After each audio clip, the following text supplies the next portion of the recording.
Welcome to LeChaux's Clockwork Workshop. How can I help you? Hello. I'd like to know if anyone has purchased some special components.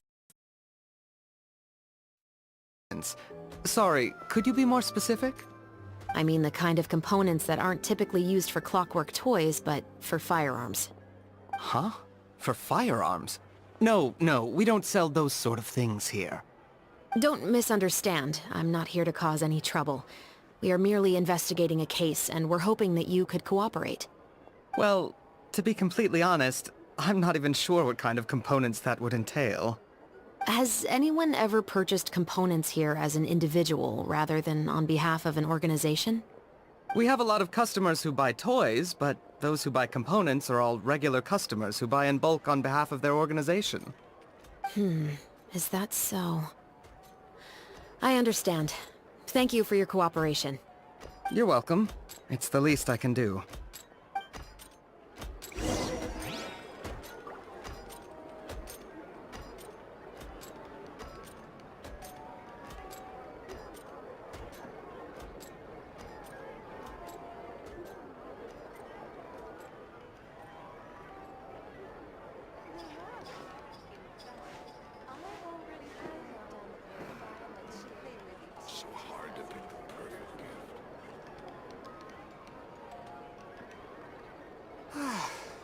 It's so much quieter outside.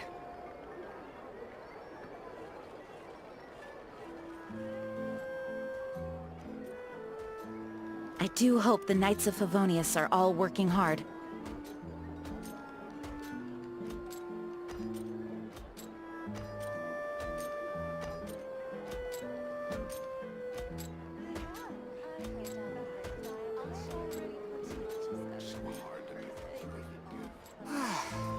It's so much quieter outside.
Oh, hey, Chevres. Run out of oil for your musket again? Hello, Estelle. I want to know if anyone has come to your shop recently to order some firearm components. Oh, is this another case? Let me think. I don't think so. Some people have requested that I make some prop guns for the Fontinalia Film Festival, but I refused all of those requests. Oh? Why's that? Because there's no profit! I only make things here that can do some real heavy lifting. I don't have the energy to make some new molds just for the festival. Then has anybody come specifically looking for mechanical components? Well, I usually sell off my scrap to the Fleuve Cendre. I don't typically give them to one specific person. I understand. Thanks for your cooperation. Don't mention it. Always happy to have the Musketeers' patronage. Seems like we haven't found any leads to go off yet. Yeah, unfortunately. Alright, let's head to Fleuve Cendre next. Huh? Are you sure? People might not be so thrilled to see the captain of the special patrol there. You think so, huh? Then I guess you don't know. Huh? Know what? That I grew up in Fleuve Cendre.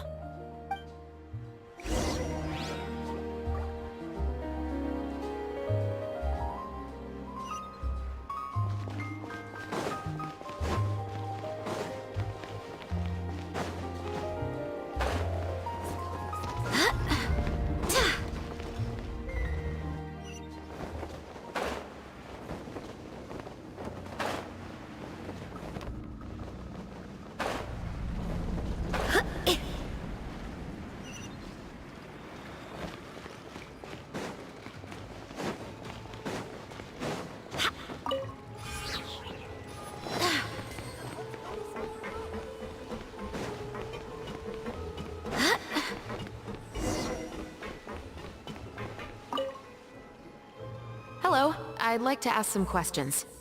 I don't know anything. Don't worry, I'm not here to arrest anybody. You say that now. It's the truth. Here, take this as my guarantee. Wait, did Paimon just see what she thinks she saw? Is the captain of the special patrol bribing a citizen?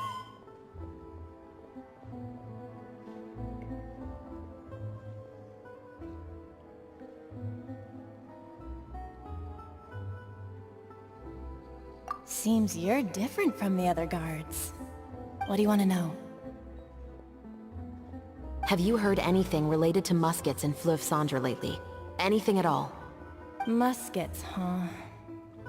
All I know is that about 2 weeks ago, we started hearing some loud noises at night. So loud that it's been waking me up. Were they gunshots? Possibly. It's hard to tell around here. Someone's house collapsing, a pipe exploding somewhere, it's all the same.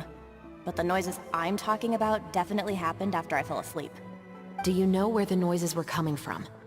I don't remember clearly. Is it that you don't remember, or that you need to think about it some more? You tell me. Then please, think about it some more. She's giving her even more Mora!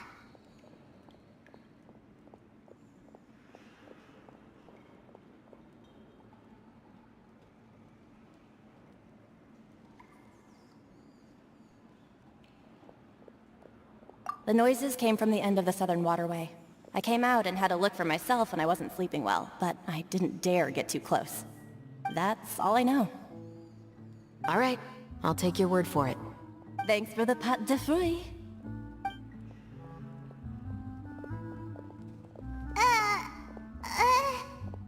No need to be surprised. I grew up here, remember? I know how to get people around here to talk.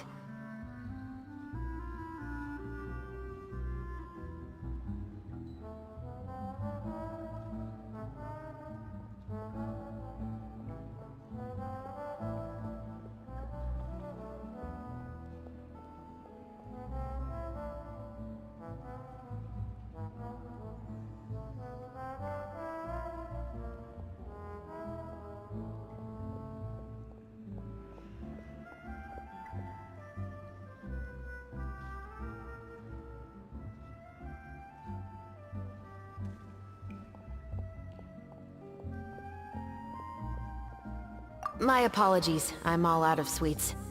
Though I do have some other tempting snacks in my custody. Fries, fried chicken, and even onion rings. But taking care of junk food is my responsibility.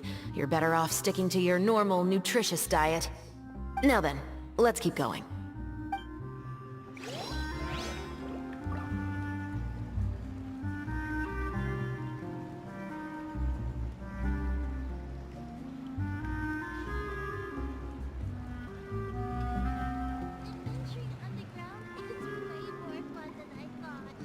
Onwards! We have work to do.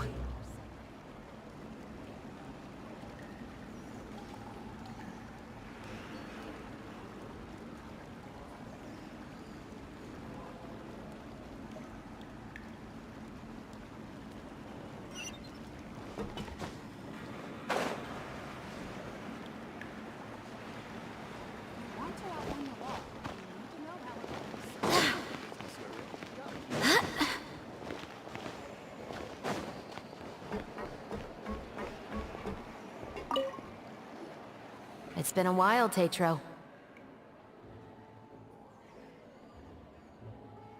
Please, just get on with your request. I want to know if you've heard anybody talking about muskets lately. Information isn't free, you know.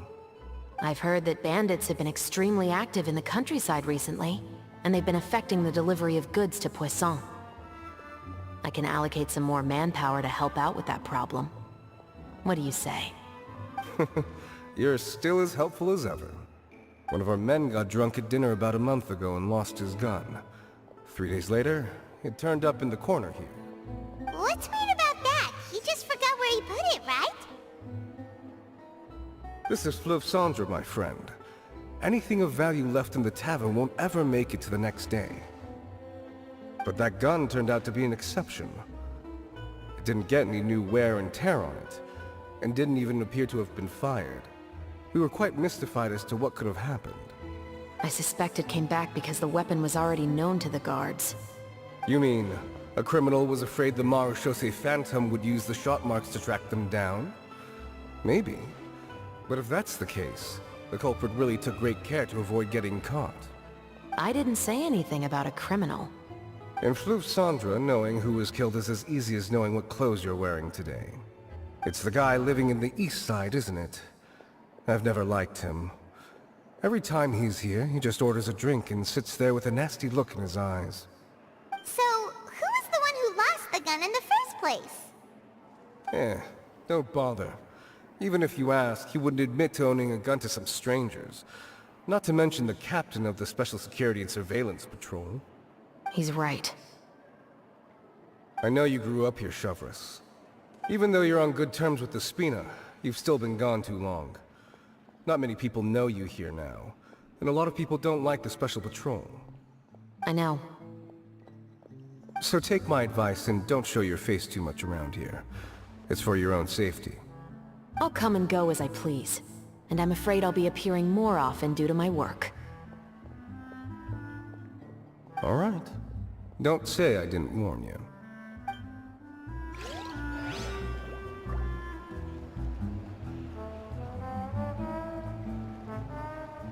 I guess I'm finally on the right path. I really need those parts. It's taking him so long. It's time to move on. We shouldn't stay here. Just say what you mean. No problem's too big to solve.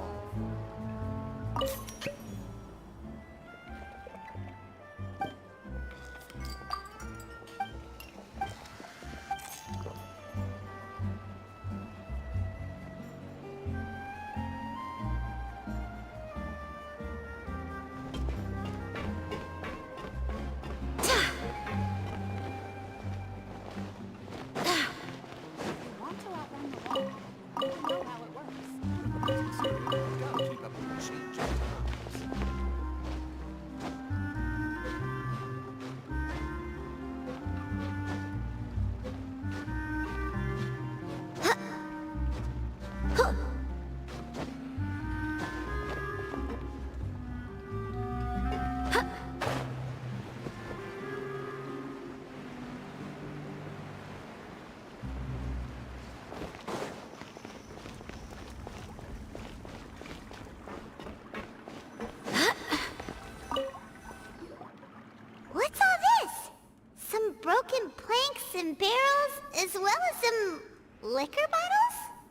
Yes, but have a closer look, Paimon. Even though somebody has purposefully tried to clean them up, these are obviously marks from musket bullets. In other words, someone was here trying to improve their shot. They were using the barrels and bottles for target practice. Could it have been the killer? Your guess is as good as mine. Although many people at Fleuve Cendres own guns, few hide the fact from others. And even fewer would go to such lengths to hide markings from practice shots. Anyway, let's go. There might be more to this.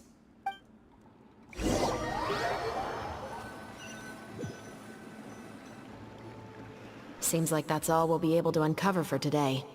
Paimon feels like we managed to learn a lot more here than up on the surface.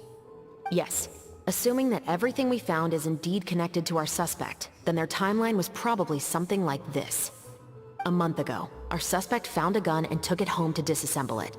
Once he'd figured out its mechanics, he brought it back. In the following weeks, he used some parts to create his own makeshift musket, and took it to the Fleuve Cendres for target practice. Then, a few days ago, he found his target and carried out the murder. Once the deed was done, he left a rainbow rose on the body, just like the scene in the novel.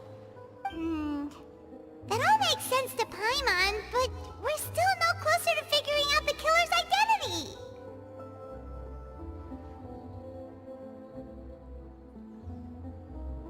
The deceased was a resident of Fleuve Cendres. It's said that he was a poor, solitary man.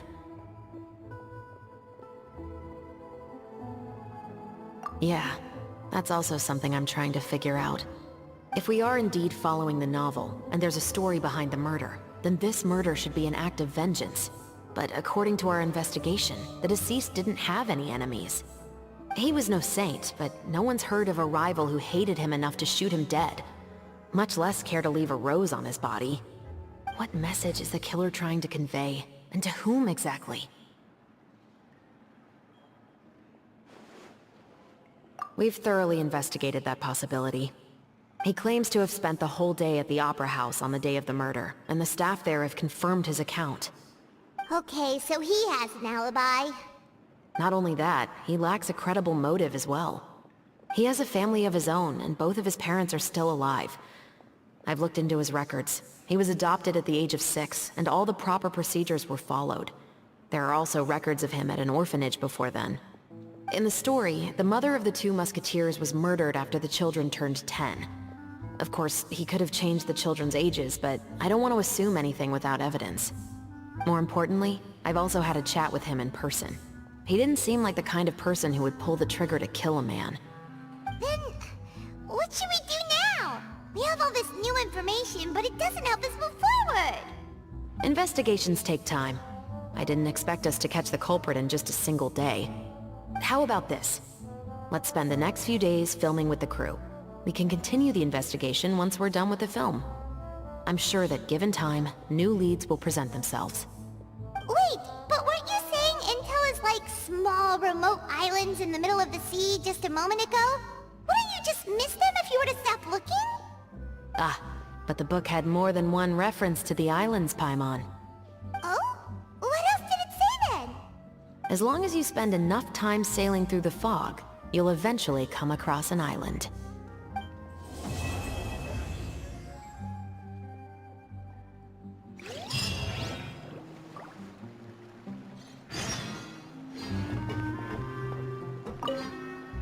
What? Never thought that the captain of the security and surveillance patrol could come from the Fleuve Cendres? Honestly, I'm pretty shocked too. There used to be a time when I thought I would never be able to join the guards. But, as long as you can distinguish yourself through your accomplishments and skills, you'll eventually be recognized for your worth. If you look at it another way, my life at Fleuve Cendres has actually taught me a lot of valuable skills. Skills like how to barter with criminals, or how to think in their shoes. Of course, I'd appreciate it if you could keep this a secret between us.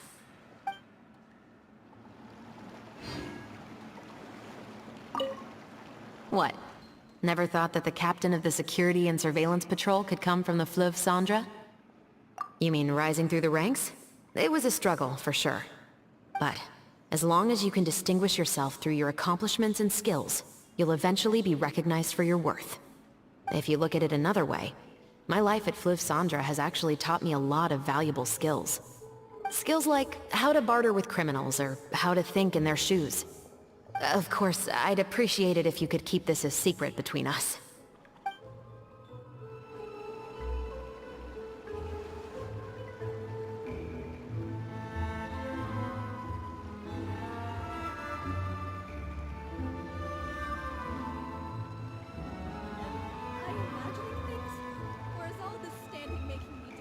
Whatever business you're in, you gotta keep up with the changing times.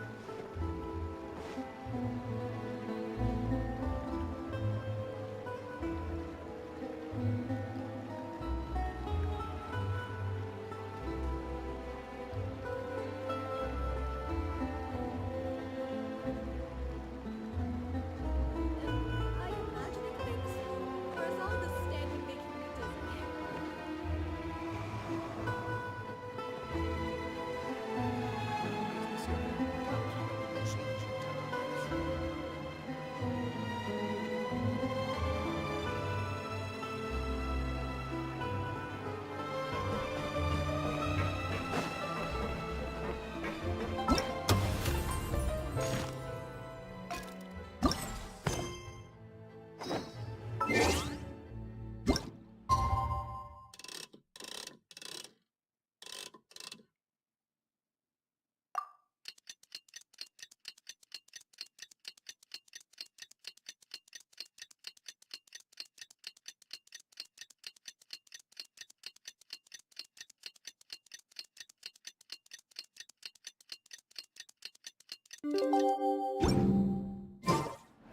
It's filming time again! Our schedule is jam-packed for the next couple of days, too. We've got so many different locations and sets to cover. Anyway, let's head out and meet up with the others.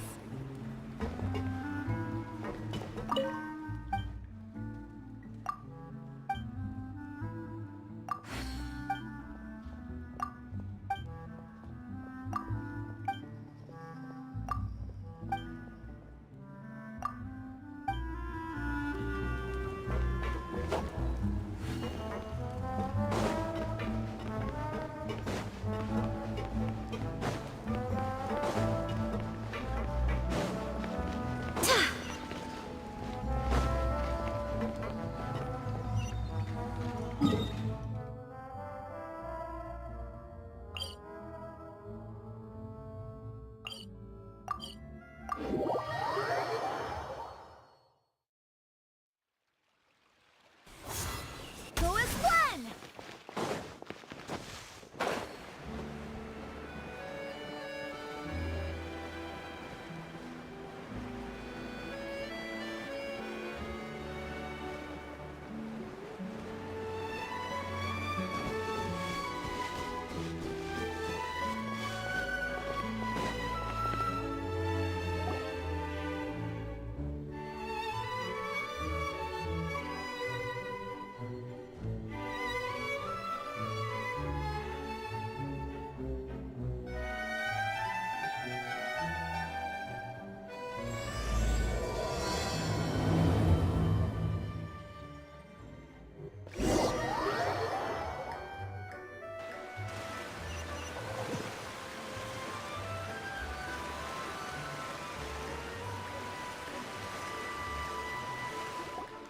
Good work, everyone! We're looking to wrap with our two main ladies today. I can already smell our success. What do you mean, looking to rap?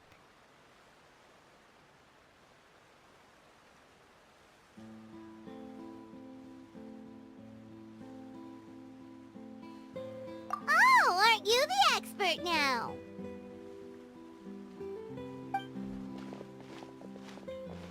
This upcoming scene is the two Musketeers' final confrontation with the Baron.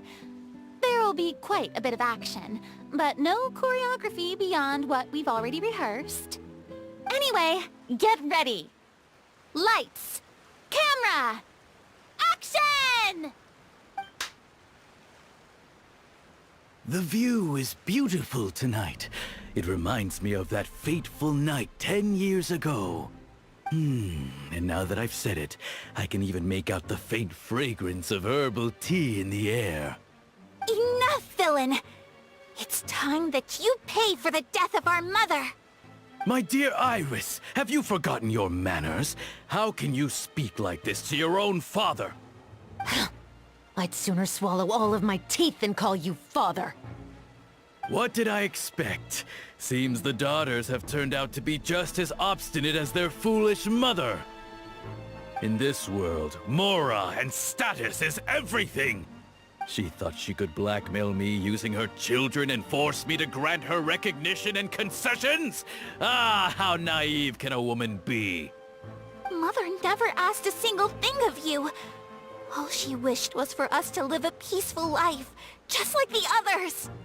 It was you who personally brewed the poison of prejudice and sent Mother to her death. Compared to that deadly poison, the 2 bullets that will soon pierce through your heart will be like sweet mercy! And that's exactly why I said you're just as naive as her. Did you really think 2 muskets would be enough to defeat me? So let's see. What is stronger? Mora and power, or the 2 muskets in your hands? Get them! Tulip! There are too many of them! It'll be okay. We'll cover each other, Iris. And Mother will be watching over us, too.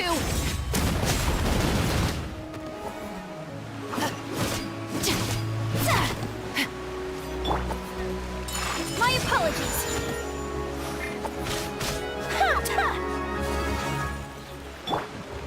Stop right there!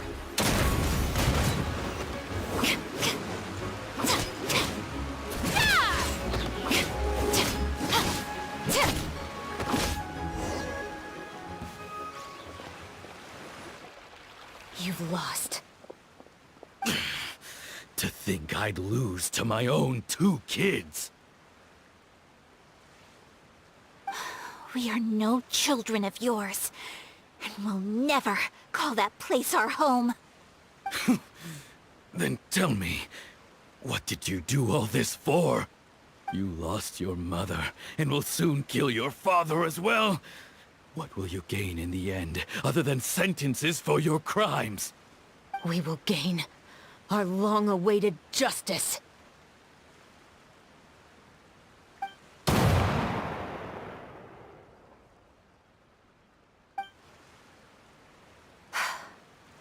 It's over. Finally, it's over.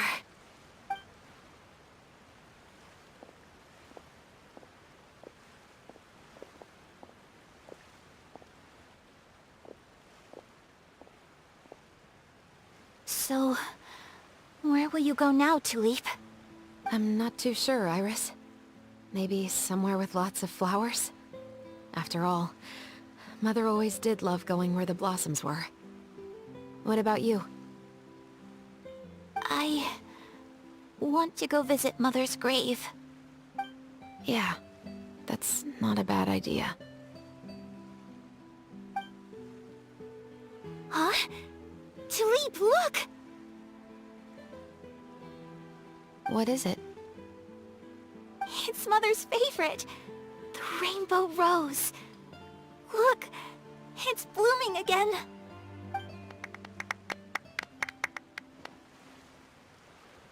Excellent! That was beyond mesmerizing. Even I didn't expect the scene to go so well. And we got it in a single take. All right, everyone. We've got a wrap for Tulip and Iris. Congratulations, Ayaka and Chevres!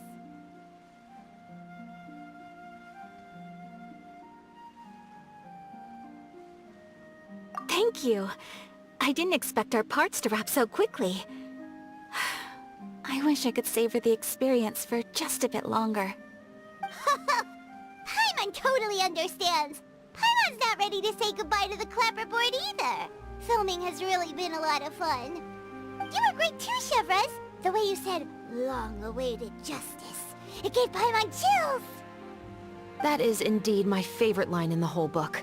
I still remember trying to act it out in my room the first few times I read it. Whoa, Paimon would have never guessed you're that type. Who doesn't like stories where the guilty are punished and justice prevails over evil? Don't forget, I'm the captain of the Special Security and Surveillance Patrol. Captain, I have something urgent to report. Please excuse me, everyone. I'll be back in just a moment. It's okay, don't worry about us.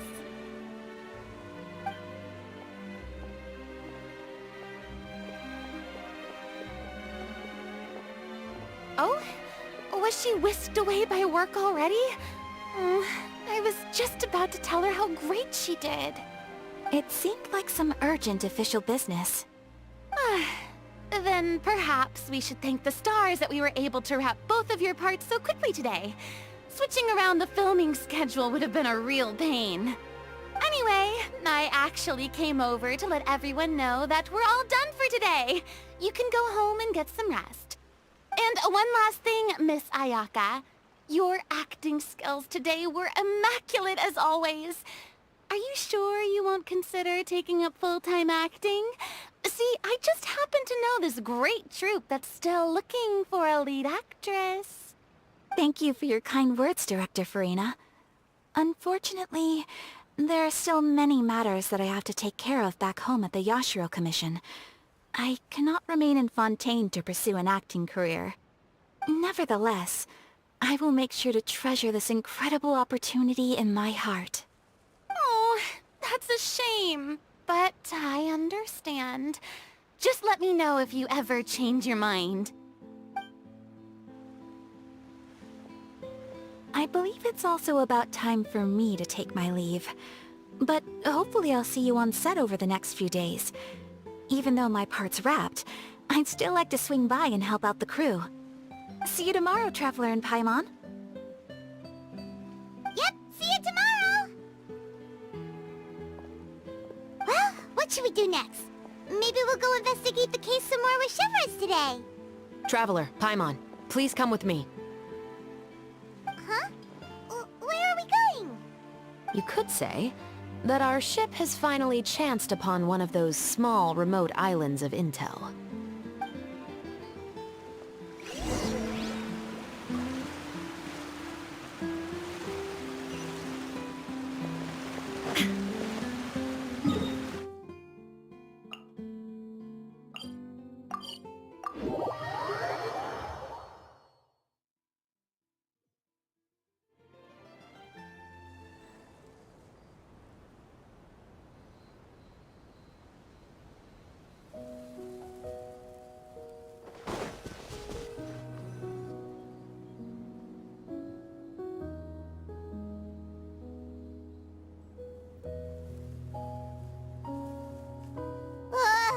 Paimon's exhausted. Paimon definitely didn't expect having to float this far after a full day of filming. So, Chevres, why did you take us here?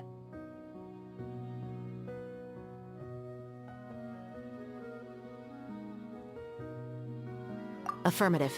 It wasn't anything conclusive, but it should show us a clear way forward. Have you ever heard of someone by the name of Emily? Oh, you mean that famous perfumer? She's a good friend of mine. She's lent me her aid several times in the past to resolve some difficult cases. After I discovered the rainbow rose at the scene of the murder, I sent it to her. After all, she's probably the foremost expert on flowers and scents in all of Fontaine. And then? There was nothing remarkable about the flower or the trace amounts of soil left on it. But according to Emily, the rainbow rose left by the killer was derived from a very rare cultivar. Huh. Paimon didn't know that there were different varieties of rainbow rose. Paimon just thought they grew everywhere in the wild. Flowers that are deliberately cultivated will always show some different features from those that bloom in the wild.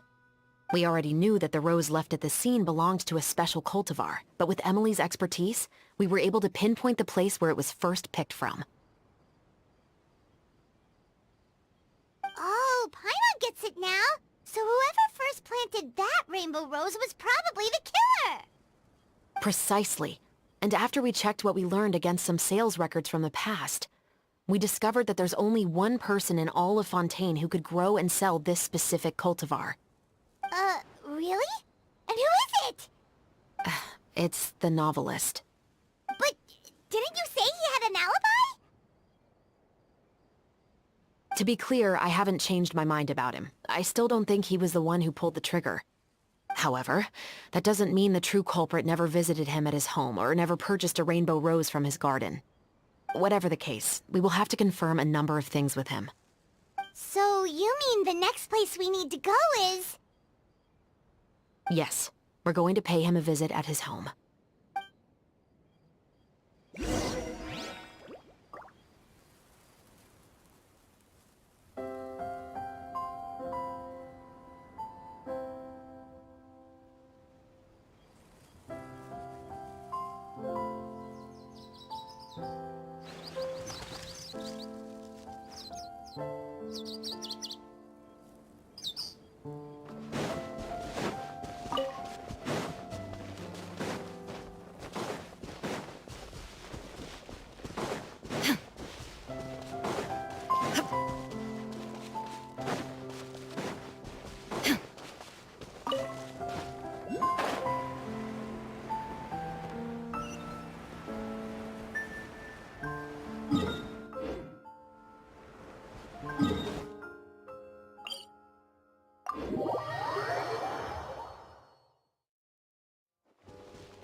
We're way behind schedule.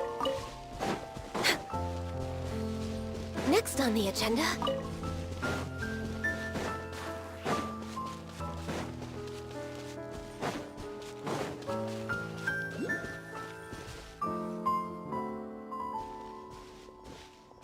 That should be his house. There are so many Gardamex stationed around the place. That's pretty unusual, right? According to what he told me last time we spoke, he hired them so he won't be harassed or disturbed. Huh. So there are a lot of flowers in his garden, but Paimon doesn't think we'll be able to pick one without alerting the Gardamex. Right. Which is exactly why I think there has to be a special connection between him and the killer. So, should we knock? Just wait here for now. I'd like to take care of a number of those Gardamex first. But they're so far away. How are you planning to do that? Don't forget, Paimon. I'm actually the real-life captain of the Musketeers.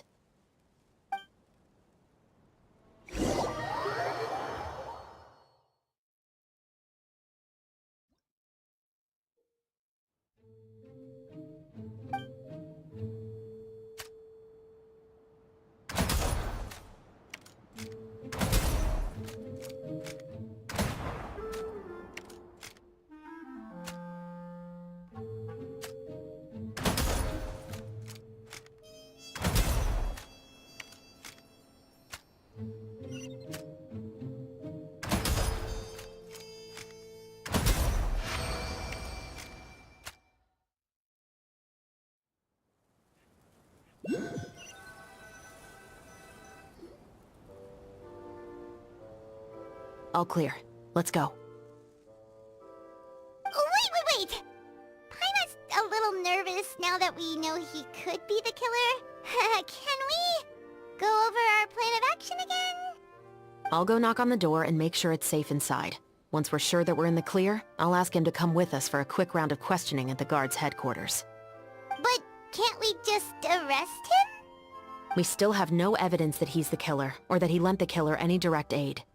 Still, it would be appreciated if you could pick a rainbow rose from his garden for me while I'm talking to him. It'll help the Marechaussee Phantom confirm Emily's theory. Sure, no problem. Just be careful, Chevres.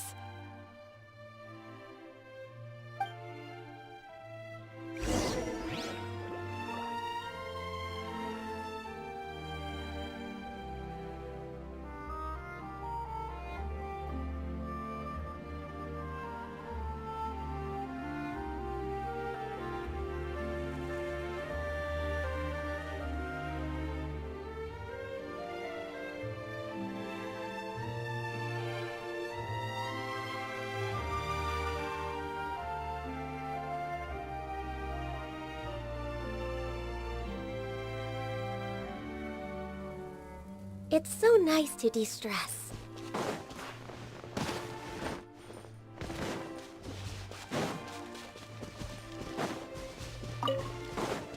We're way behind schedule.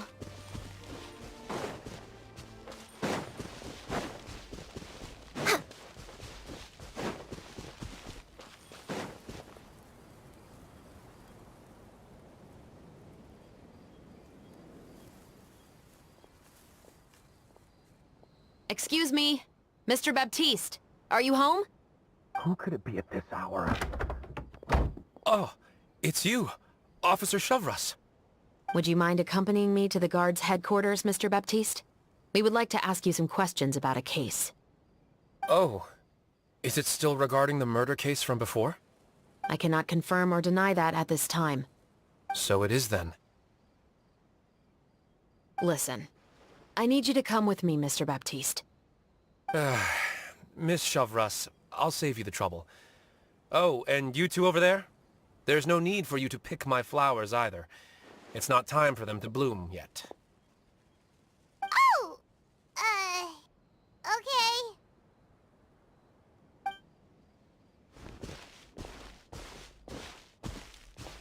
By saving me the trouble, you mean... I will confess. I was the killer. Huh?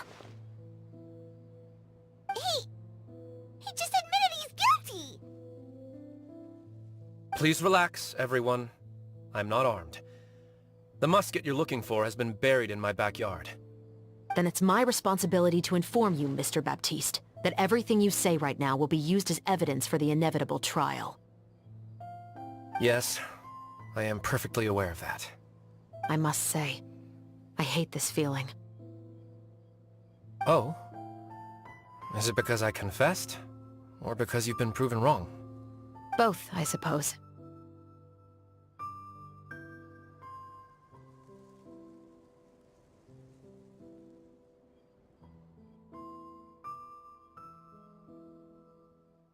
For the same reason as the one I wrote out in my novel, of course. I did it to exact revenge.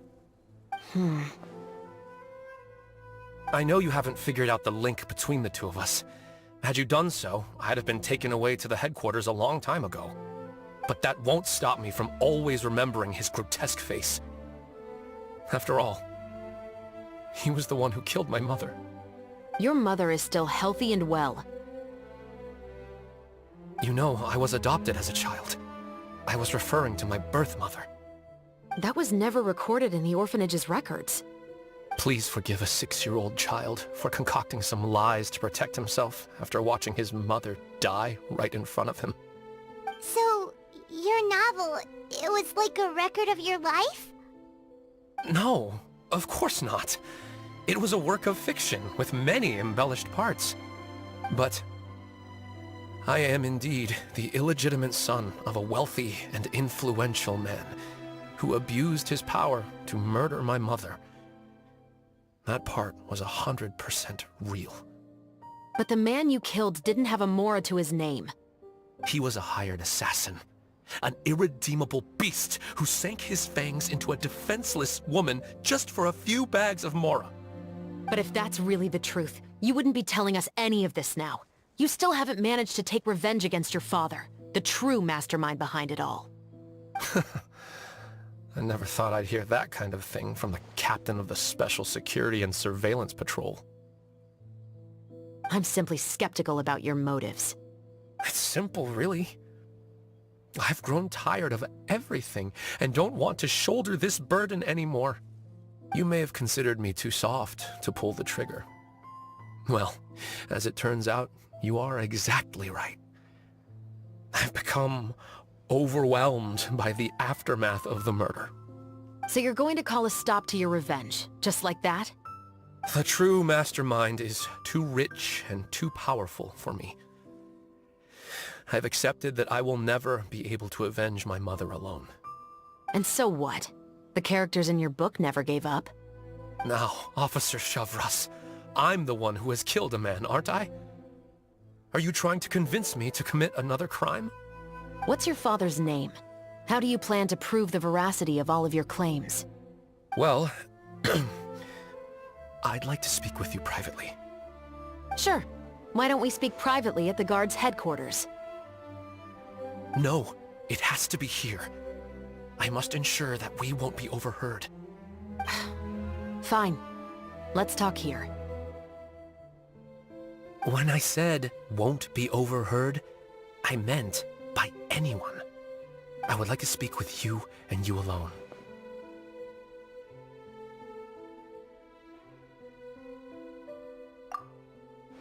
Thanks. I appreciate it. Please stay safe, Chevres.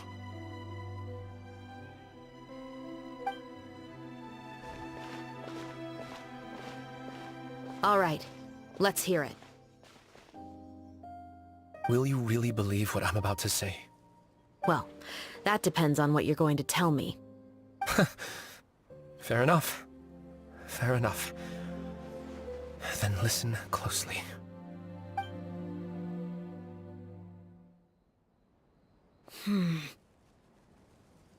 So that's how it's all connected.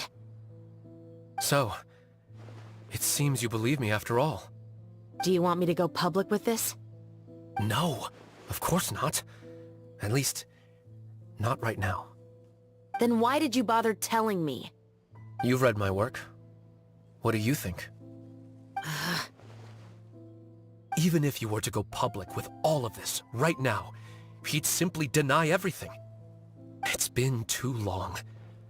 Almost 20 years. Anything that could be used as evidence has long faded away. Even if there might have been a solitary island of truth once upon a time, it has long sunk beneath the waves by now. Justice will never find him. Not if you don't try. I know that as the captain of the Special Security and Surveillance Patrol, you will always stand on the side of justice. But do you really think a cushy life in prison really constitutes justice for him? I bet he could lead an extremely comfortable life in the fortress of Meripede. What are you trying to say? I've been observing you from a distance. Your portrayal of the Musketeer was exquisite. Pull the trigger of justice against him. Let the villain get what he deserves. You want me to let you go so you may complete your revenge? No, Officer Chavras. I know that would be impossible. No. What I'd like is for you to perform the deed on my behalf. Oh, Chevres sure is taking her time. What could they be talking about anyway? Oh, Paimon's worried. What if he decided to attack her?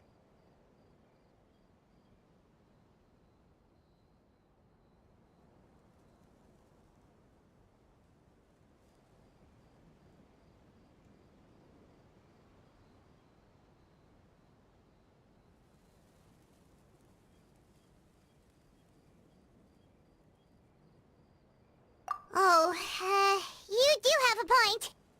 Still, do you have any idea who the rich person might be? And why the novelist doesn't want us to hear what he's saying to Chevres? Sorry to keep you waiting, you two. Hey, how did your talk go?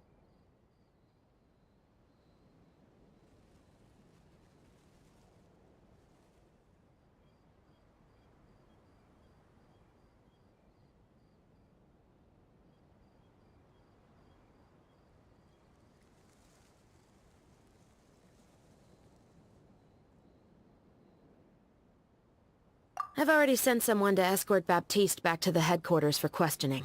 He wasn't lying about the musket. It was indeed buried in his backyard. But what about the name? Did he tell you the name of the rich guy? Yes, he did. But for now, I have to return to the Special Patrol. There are still a few loose ends I need to tie up.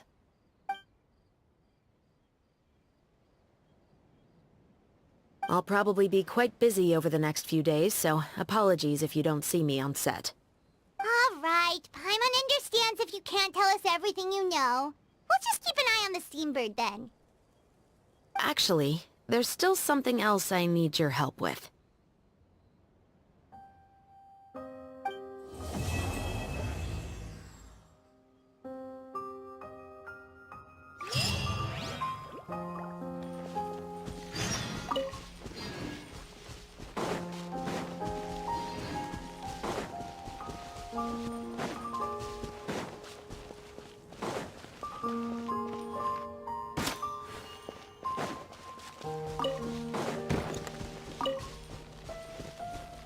Next on the agenda... Gather! Illusion shattered! Another test subject. Born of ice and frost. Picked the wrong test subject.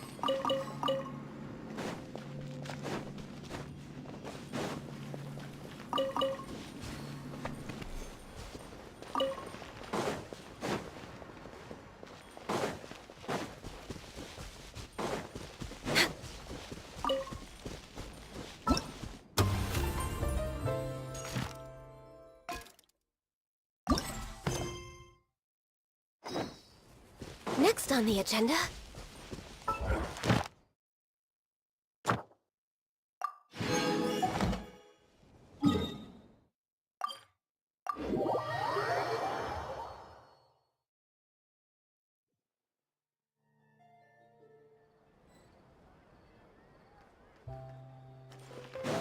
We're way behind schedule. Ad Astra Abyss.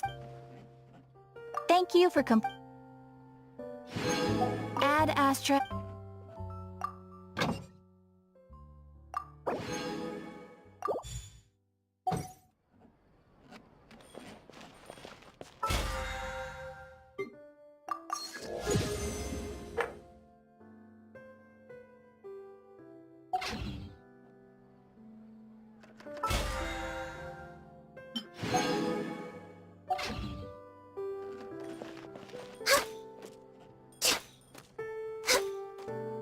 Exactly. But none of them believed me.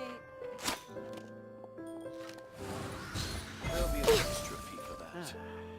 I'll think about it.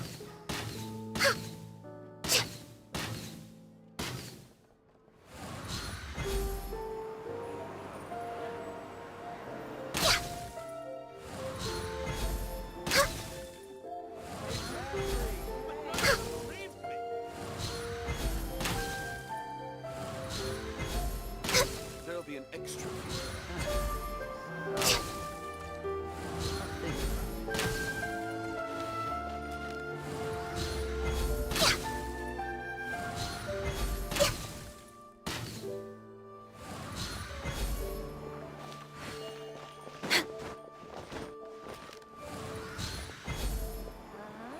Exactly. But none of them believed me.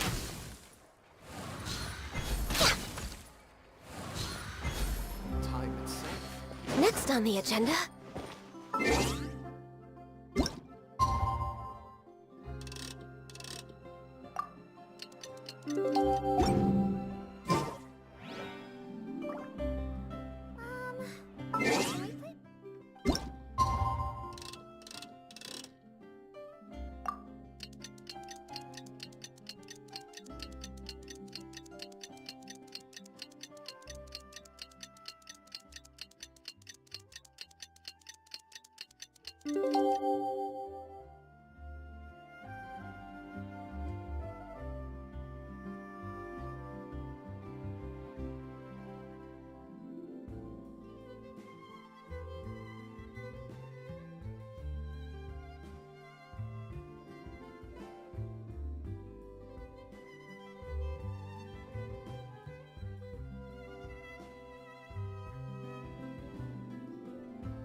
We haven't seen Chevra since that night at Baptiste's place.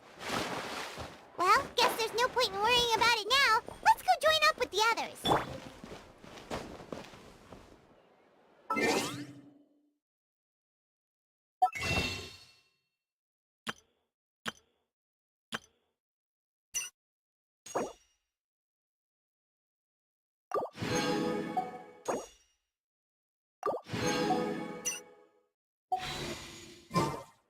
Osmanthus.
Why?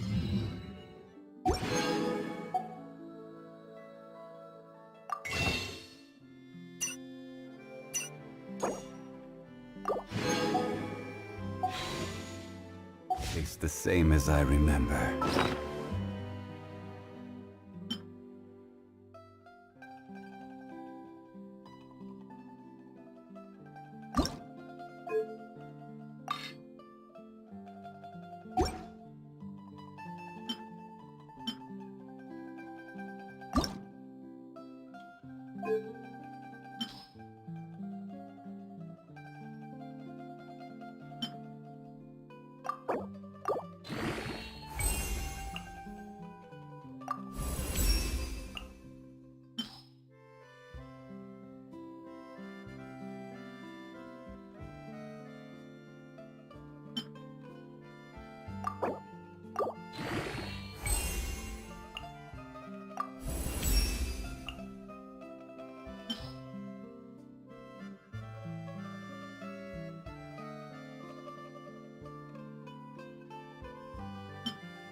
But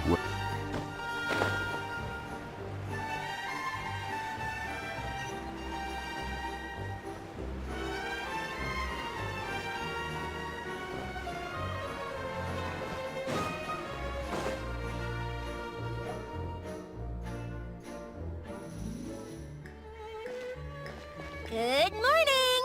Hayaka and I were just talking about you. Is Chevra still not joining us today? Probably not. We haven't seen her either. Huh? That's such a pity. Director Farina said that we've only got a few small scenes left before wrapping up the entire thing. She even said that she'll get me into a couple scenes, so everyone will have a chance to shine in front of the camera. We were also planning on having a victory feast once we're all finished filming. You can join us, right?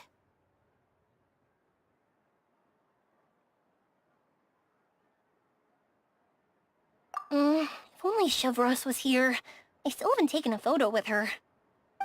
I'm afraid that can't be helped. Those special patrol folks are like phantoms when they've got a case on their hands. But to be honest, I'm even more concerned by what I read in the Steambird earlier this morning.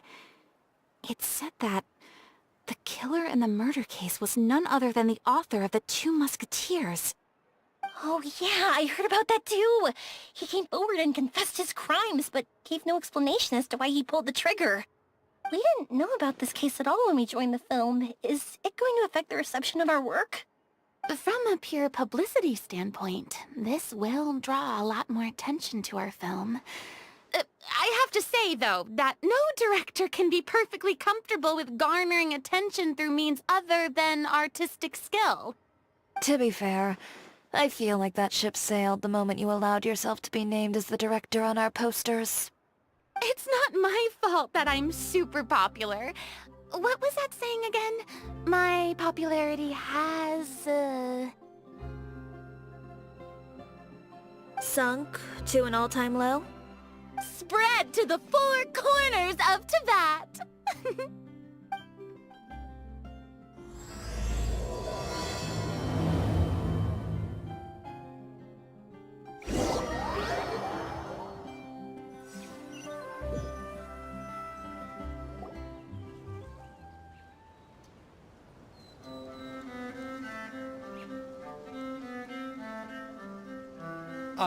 Excuse me, everyone. Xavier! Feels like it's been ages since we last saw you. I've been talking non-stop with the Film Association, and I'm absolutely swamped trying to coordinate the film's marketing. So forgive me for not being around more often, but please believe me when I say that I will make sure everyone's hard work gets the exposure it deserves. Oh, seems like you've been fighting your own battles. Yes, that's one way to put it. Oh, and before we begin the final round of filming, please allow me to finally introduce you to the original investor of our film, Mr. Morris. A pleasure to meet you all. Yes, glad to make your acquaintance, Mr. Morris. We've heard about the issues you've encountered with your financial situation, and genuinely hope that things have taken a turn for the better. Oh, well, the situation has, indeed improved somewhat. Don't worry, Mr. Morris. Accidents and last-minute challenges happen all the time. There's no need to blame yourself over it. The good news is that we're almost done filming now, and I would even say that this is the best story I've ever seen. Is that so? I say that's great news. All right, now that we've gotten all the pleasantries out of the way, let's get the show on the road. We'll mostly be filming typical people and scenery from the streets today to improve the sense of environmental ambiance in some parts of the film. Oh, and there'll be a cameo for Mr. Kamisato and Miss Yoimiya as well. They'll be used to show outsider perspectives on the fates of the two musketeers. That's right. Ayato should be here any minute. Excellent! Then let's start with the scenery shots. Camera and clapper loader, you're up. Yep, we'll be ready. Remember, all we need are some wide zoom shots of the streets. If you happen to find some particularly lovely patches of flowers and grass, feel free to grab some close-ups of those as well. Ready? Lights! Camera! Action! Okay, now move the camera slowly. Try to focus on that flower.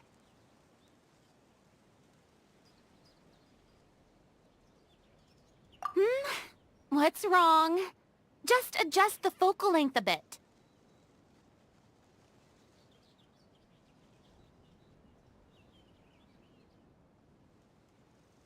Something the matter?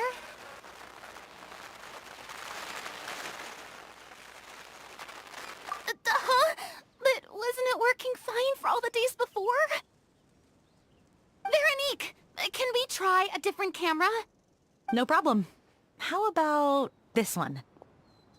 All right, let's give it another try. Lights! Camera! Action!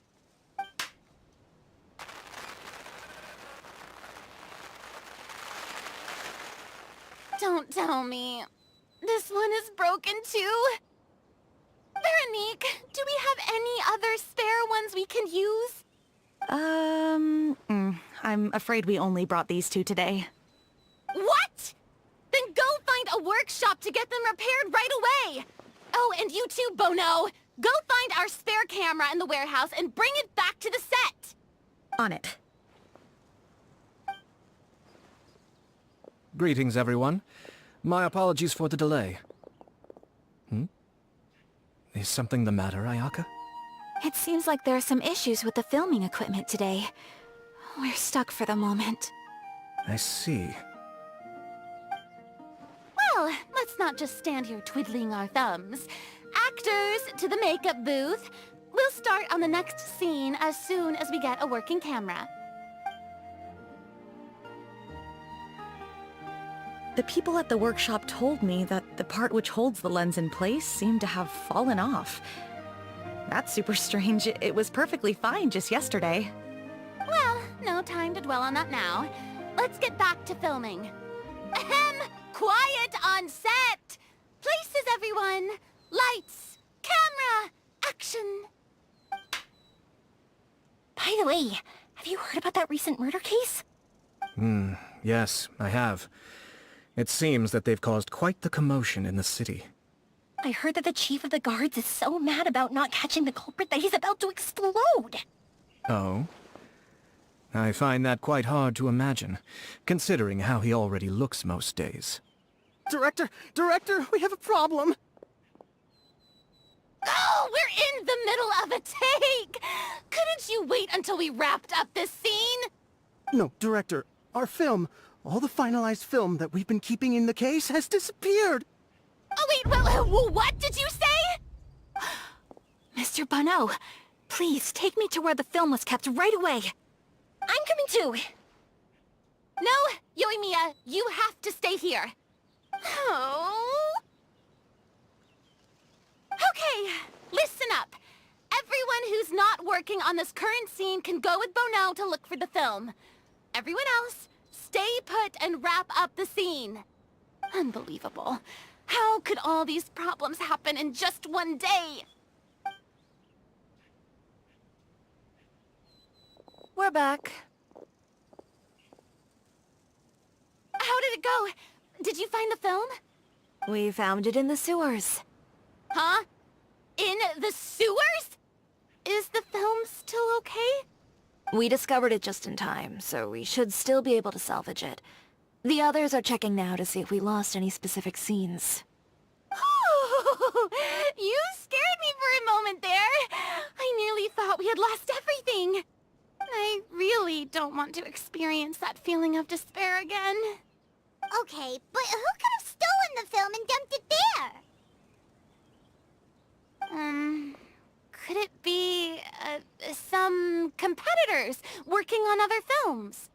But if they wanted to harass us, why wait until the last day? Okay, we don't have time to really look into it right now. Let's strike while the iron is still hot, and wrap this thing up once and for all. Yeah, let's finish it.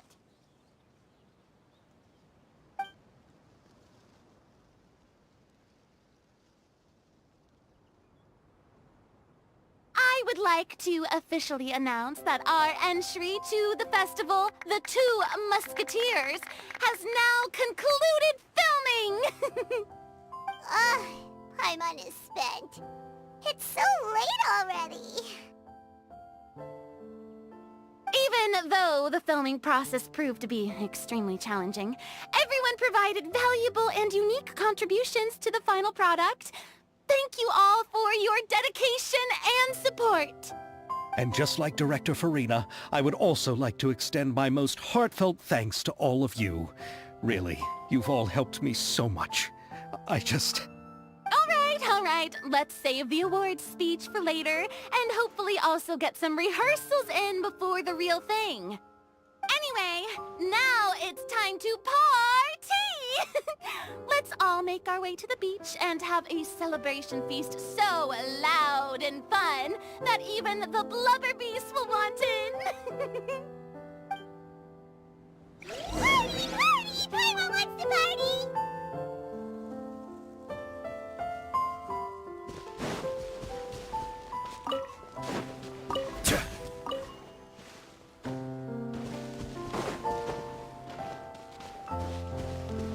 Whoa! This place is hopping! Everyone's finally getting to relax after wrapping up the film! Let's go chat with someone!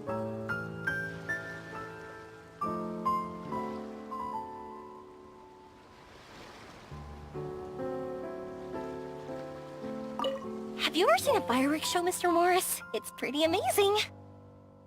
I'm afraid I haven't, but I'll take your word for it.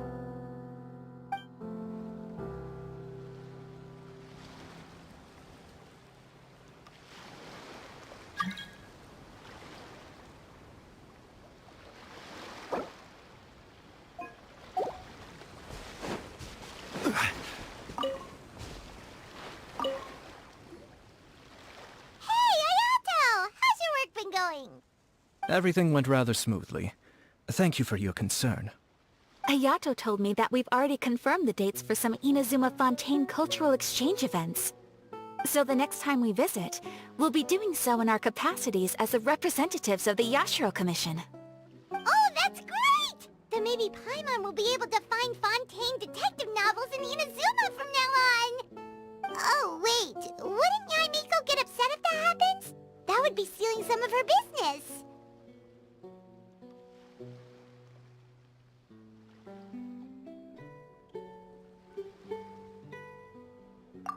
You've got a point.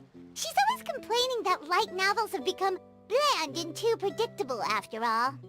The cultural exchange won't only feature literatures of both nations, of course. We have also made plans for cross-cultural engagements in the fields of gourmet cuisine, toy making, and artisan craftsmanship. Whoa! Paimon's getting super excited now! When the time comes, be sure to visit and participate in all the events.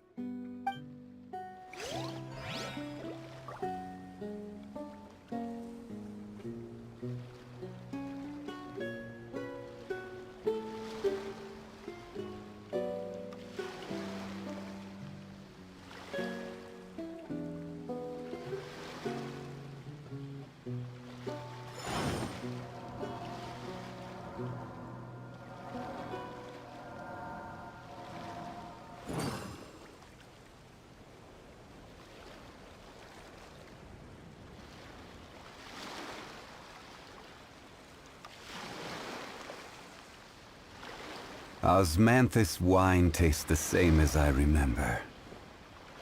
But where are those who share the memory?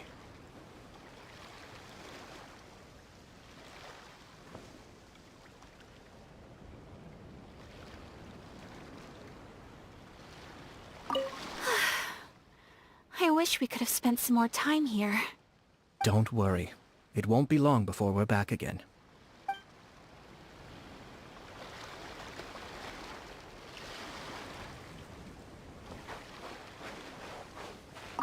I was thinking, if this film turns out to be a success, could I ask the two of you to stay and be a part of my crew? Of course, I'll definitely increase the pay for next time. I'd be more than happy to, Mr. Xavier. Thank you for the offer, Mr. Xavier. But I've made some plans to go on a journey to the other nations once the festival is over. Is that so? Well, then in that case, bon voyage, Miss Veronique. Please feel free to get in touch once you've returned to Fontaine.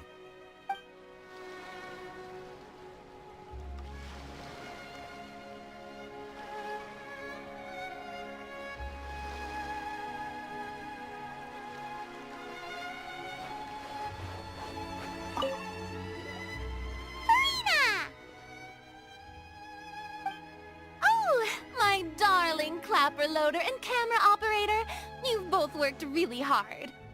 Paimon thinks you worked even harder than us. Honestly, Paimon was getting a little tired of playing with the clapperboard by the end of it. Worst of all, Paimon started having dreams of you shouting, "Lights, camera, action!" into Paimon's ears. The actual dream can't even start until you've yelled that. Hey! If anything, shouldn't I be more grand and delightful than your dreams? We've been through so much together, and that's how your brain remembers me? That's not Paimon's fault. We've just used the clapperboard too much lately. Anyway, what's most important is that we've wrapped the film. I'm pretty confident that we'll take first prize.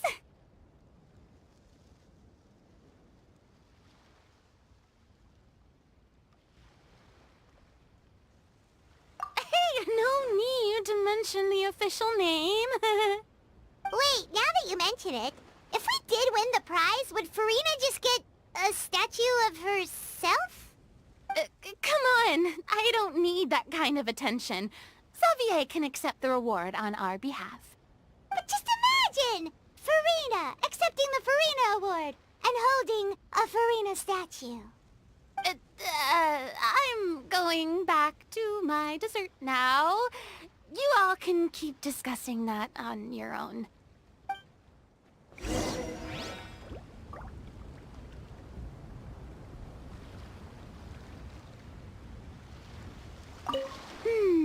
What kind of dessert should I try next?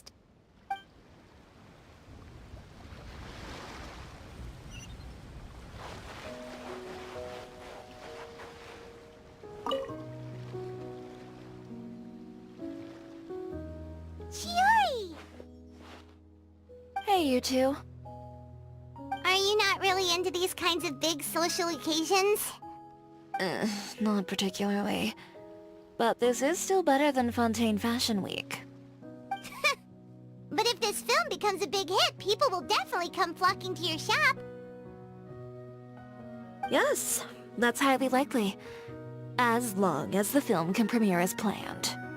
Are you still worried about the case? That and all the obstacles we had to face today. You're right.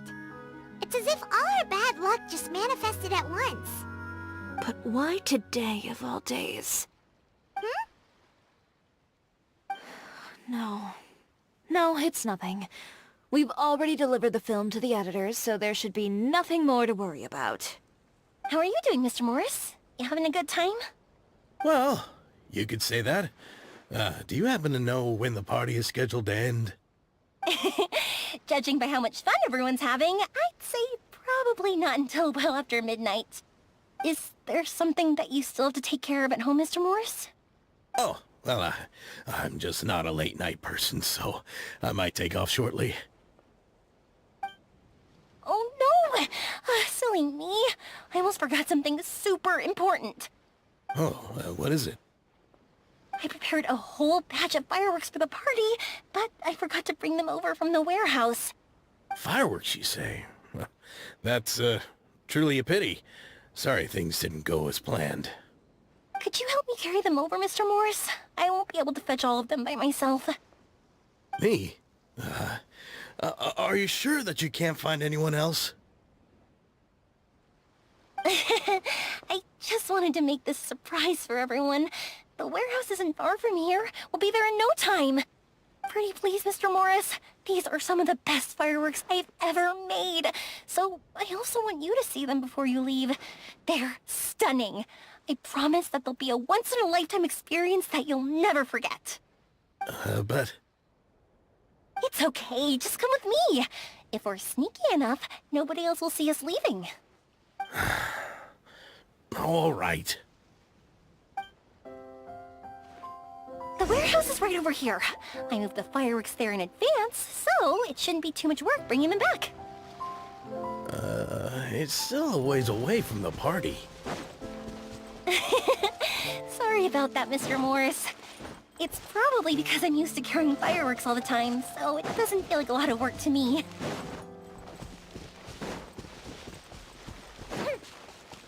Shh! Don't let anyone else see us. I still want it to be a surprise.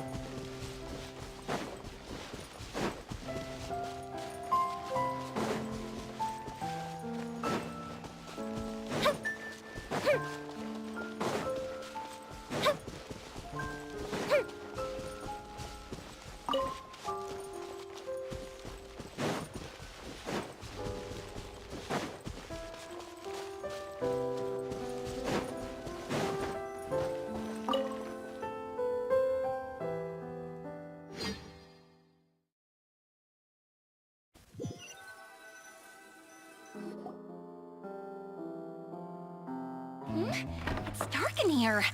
Wait here, Mr. Morris. I think the light switch should be somewhere over here. Why did I have to get roped into this? What was that?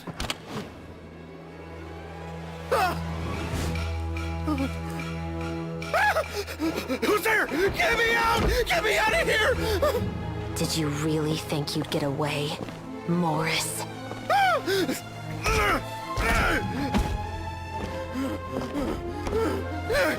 You've got the wrong guy! It wasn't me! I'm not the killer!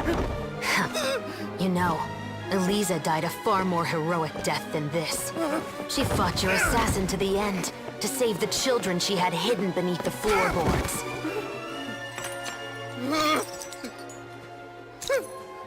That is Eliza's pendant. The one with a photo of you two inside. The one you gave her. Ring any bells? It's a fake! It has to be! There's no way! No way your assassin didn't destroy it, you mean?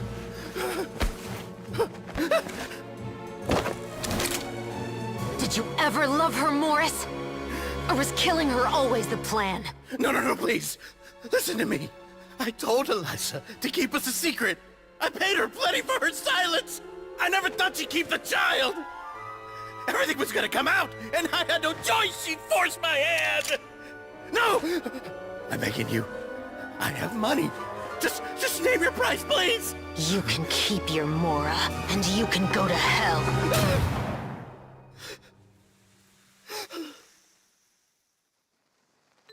I'm Captain Shovraz of the Special Patrol. Morris, you're under arrest for Eliza's murder. Huh? Hmm?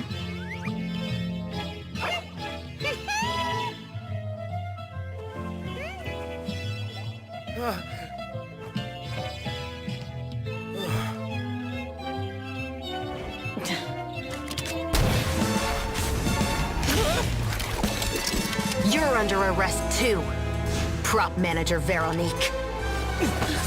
Or perhaps I should call you the Second Musketeer.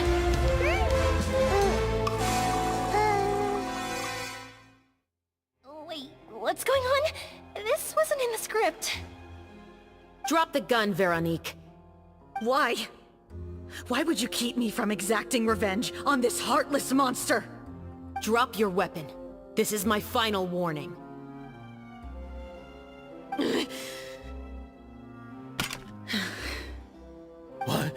What is going on? Do I have to spell it out for you, Morris? Everything that took place just now was staged to get you to confess the truth. But this last part is all improv, of course.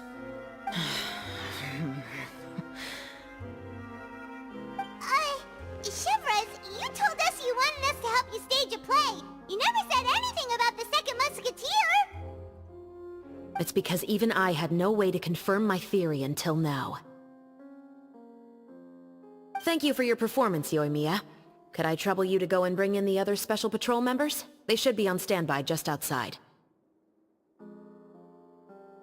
Oh, and please tell the other cast members not to worry about us. We'll be rejoining them shortly. On it!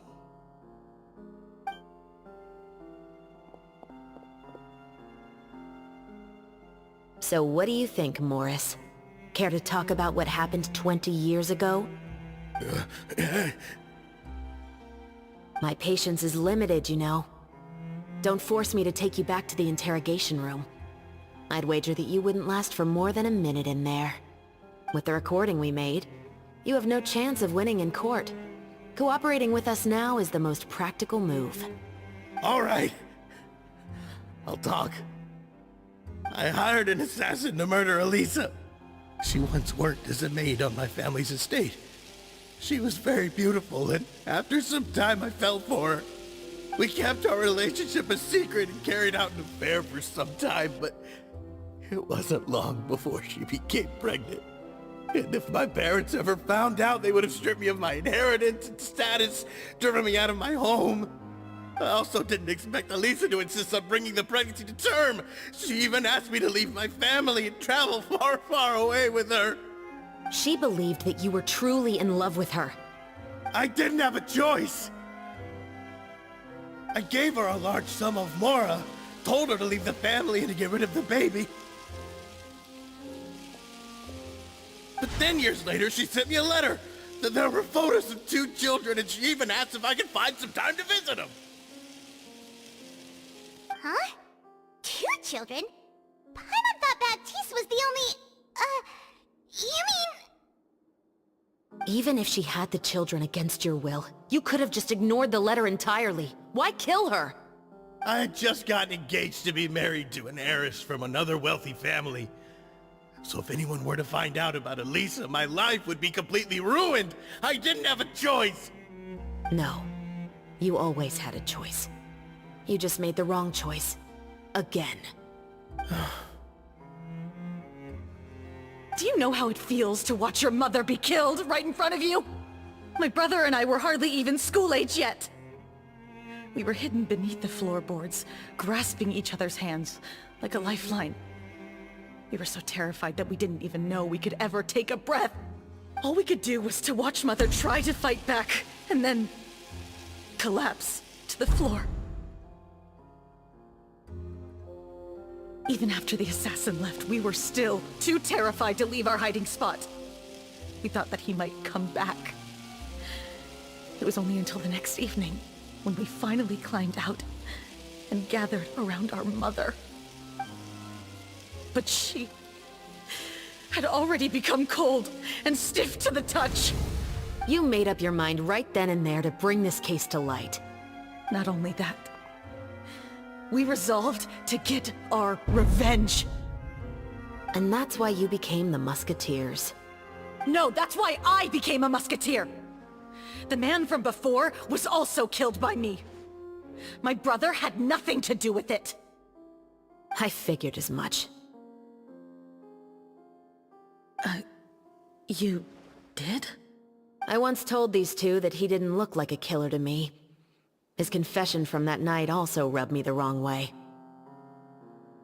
I think what really tipped me off was, how could I not feel a sense of regret in him? Huh? He confessed faster than any criminal I've ever met, but he didn't say a single word about you. He insisted that he was the sole perpetrator in the case. But after the questioning ended, I disassembled the musket we dug up from his backyard, put it in front of him, and told him to reassemble it. Wanna guess how far he got? He had no idea where to even start. He's never touched a gun in his life. Based on that, I determined that he was not acting alone. He only surrendered himself to draw our attention and create a moment of opportunity for his partner. So, I decided to play along. And as expected, the second musketeer followed us without hesitation once she saw Morris get separated from the rest of the cast. Besides, why else would he call the novel The Two Musketeers?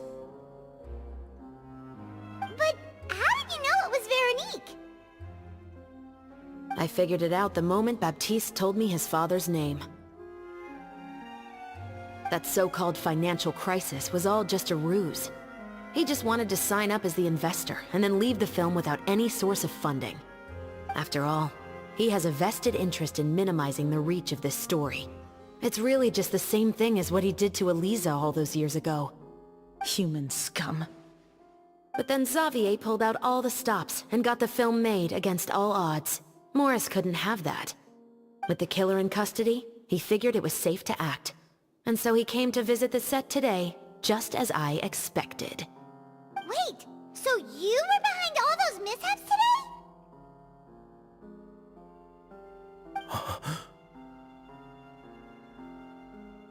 As for the identity of the second Musketeer, I assumed they'd probably stay close to Morris and look for an opening. And if they already knew that Morris was the film's investor, then that narrowed the list of potential suspects as well. Furthermore, being the props manager would allow the culprit to avoid scrutiny by purchasing mechanical parts in the name of the crew. With that hypothesis in mind, I went back to check Baptiste's orphanage adoption records. Guess whose name I saw on the same page, just a few lines from his. My brother. He trusted you. As in, he trusted me to perform the deed on his behalf? He trusted you to stand on the side of justice. I am. I thought you could do it as well. Oh, the look on your face when you told him to go to hell.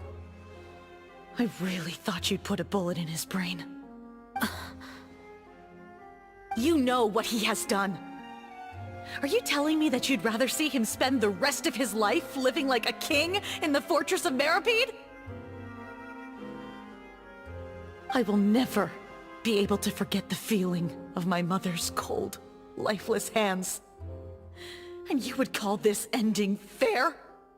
Is this what you call justice? I won't lie, Veronique. I did hesitate when your brother first told me about the truth. I wondered. I agonized over whether I should really put a bullet in his head. So why don't you? Because that should never be how justice is carried out in this world. Perhaps, to you, justice is simply reciprocated. An eye for an eye, and a life for a life. But everyone has their own understanding of justice. If everyone were to pursue their own definition of it, there would be no more order in this world. Today, you'll kill Morris, and tomorrow, his children may come for you. The world cannot render judgments based on a desire for revenge. That will only lead to a cycle of revenge, as well as the destruction of order and civilized society. Fontaine is founded on a set of laws and a standardized code of justice. That is why we are the nation of justice. But with all that said, I will promise you this. Morris will not lead a cushy life in the fortress of Meripede. Chevreuse, the rest of the Special Patrol is here. Thank you so much, Yoimiya. Letelier, Terena, please take them away.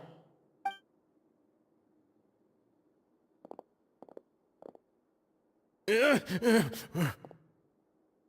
still can't agree with your reasoning. I know. Justice has not been delivered. At least, not today.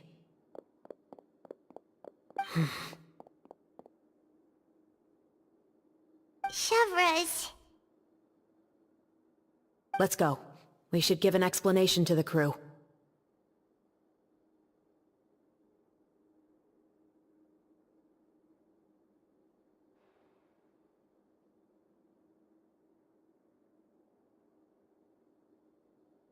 Thank you for your concern.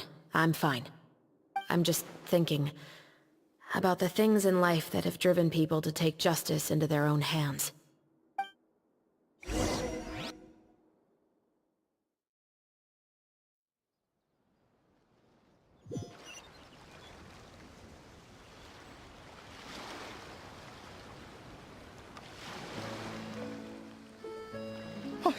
Who would have thought Morris would turn out to be... I'm at a loss of words. How could he have done something like this? I'm just glad that you're all safe and sound. Who knew that such a labyrinth of cases would be behind this story? Well, what should we do now? We have a finished film, of course, but should we still go ahead with the premiere? What do you mean? Shouldn't you be even more motivated to spread the word now that you've learned the truth? Chiori is right.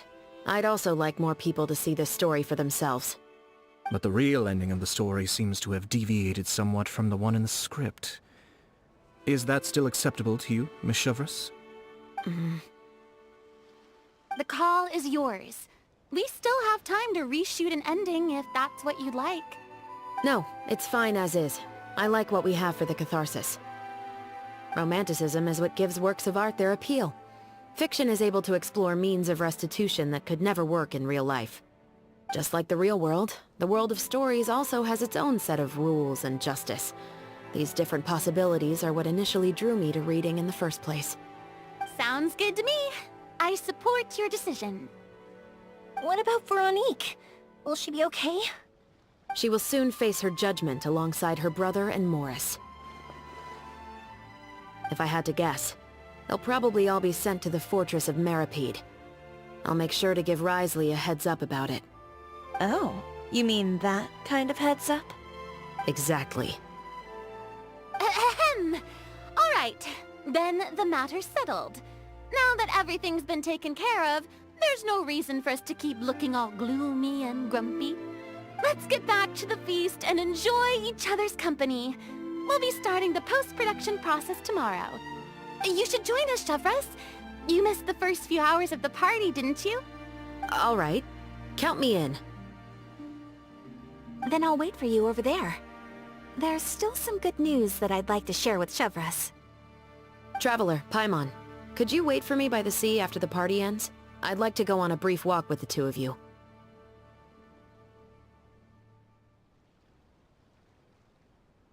Thank you very much.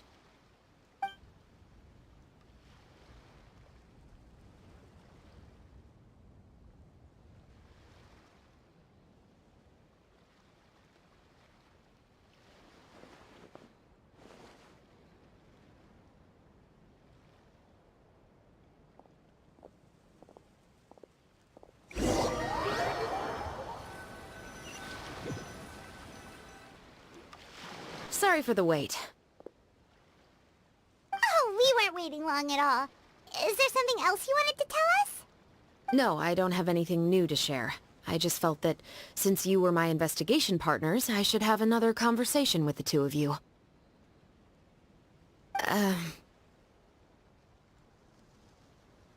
Traveler, how would you have responded to Baptiste's request if you were in my shoes?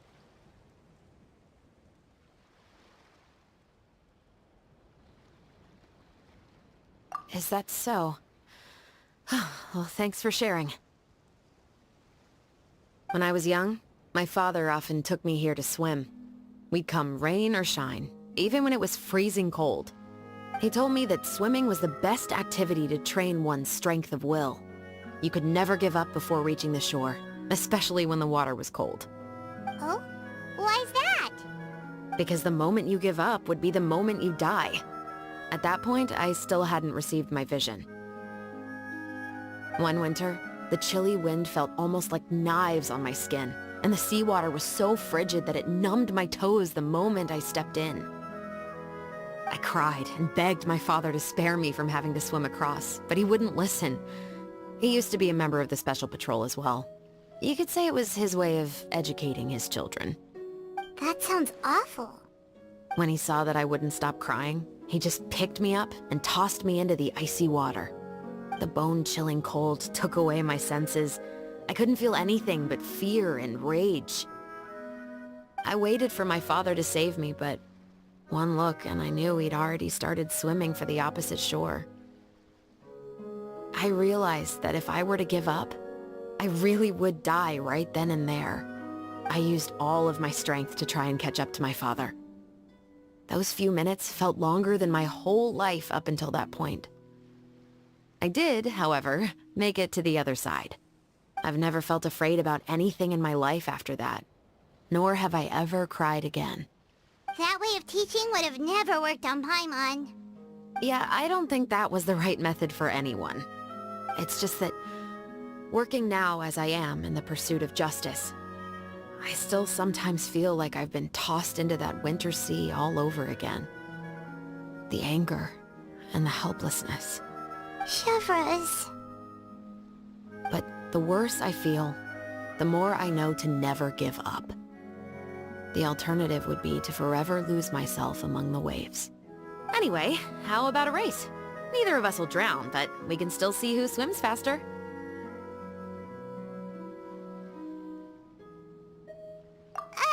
You guys go ahead! Paimon will grab the clapperboard to mark the start of the race.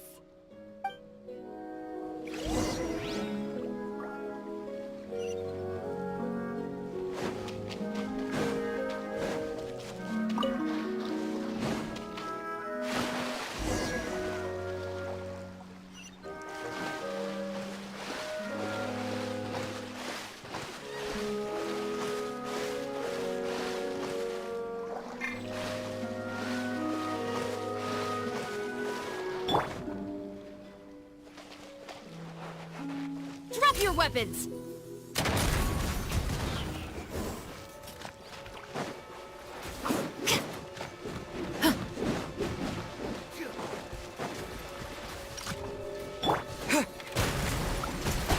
Go! Final warning!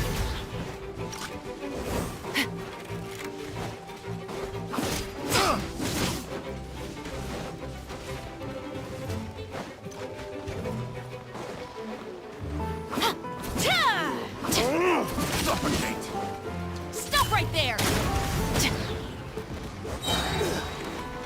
You asked for it! It doesn't... Water jet!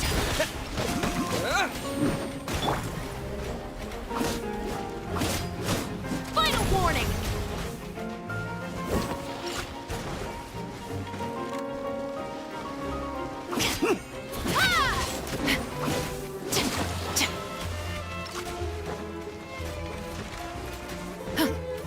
Stop right there! Suffocate! Justice will prevail!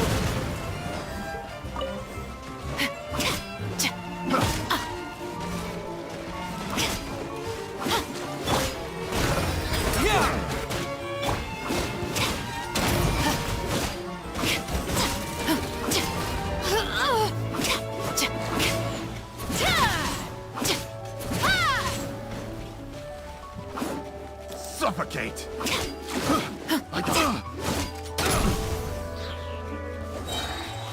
Hands where I can see them!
Sorry for the wait.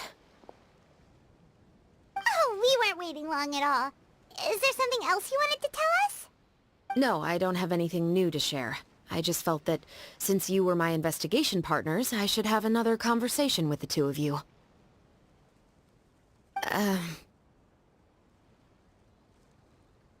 Traveler, how would you have responded to Baptiste's request if you were in my shoes?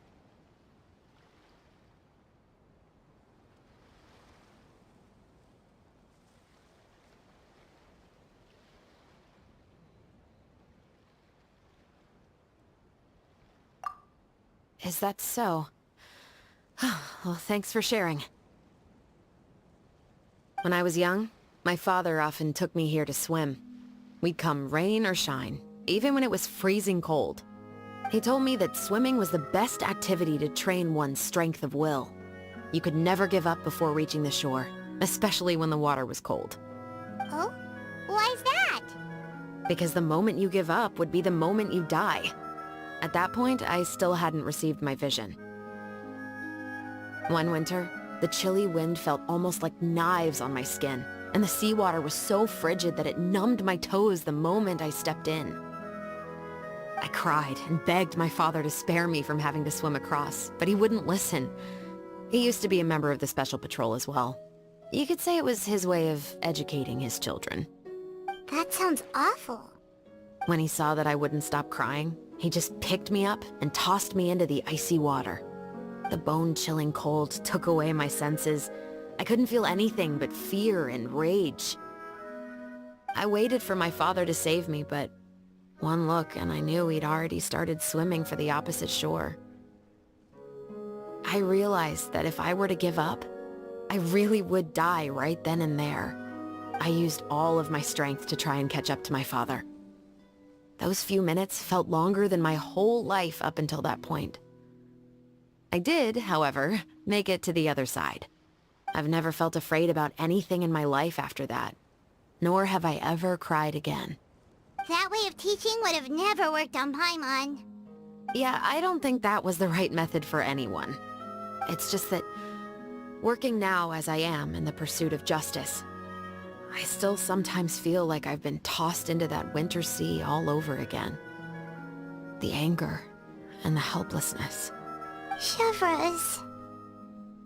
But the worse I feel, the more I know to never give up. The alternative would be to forever lose myself among the waves. Anyway, how about a race? Neither of us will drown, but we can still see who swims faster.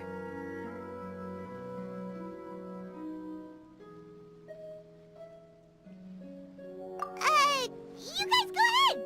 Paimon will grab the clapperboard to mark the start of the race.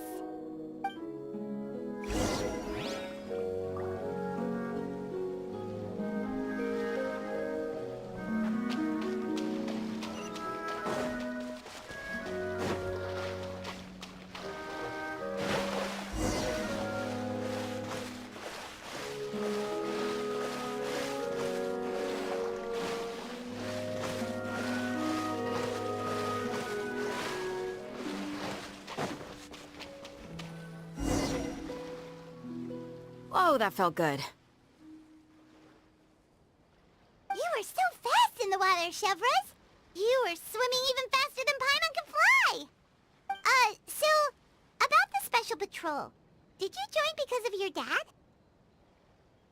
Partly, but I'd say I was more inspired by the heroes I read about in stories growing up. Oh, so it's due to your love of stories! Of course, it was only after I joined the Special Patrol that I learned that truth is often stranger than fiction. Come on, let's walk a bit more.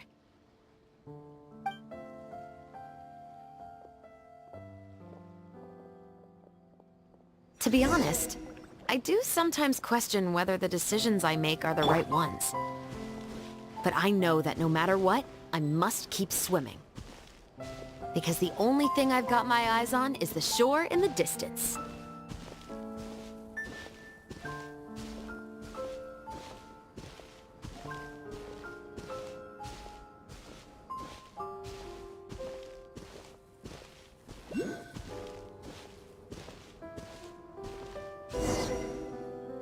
Thank you for coming on this walk with me.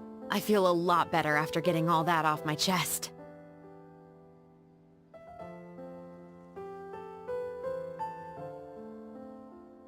Huh!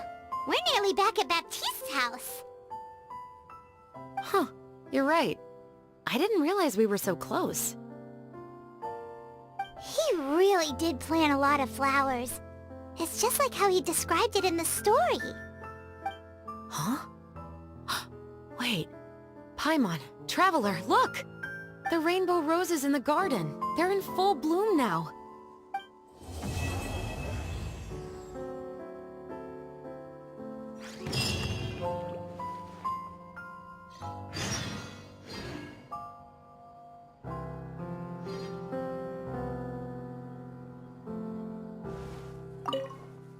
Even though it's a bit late, I must thank you for investigating this case with me.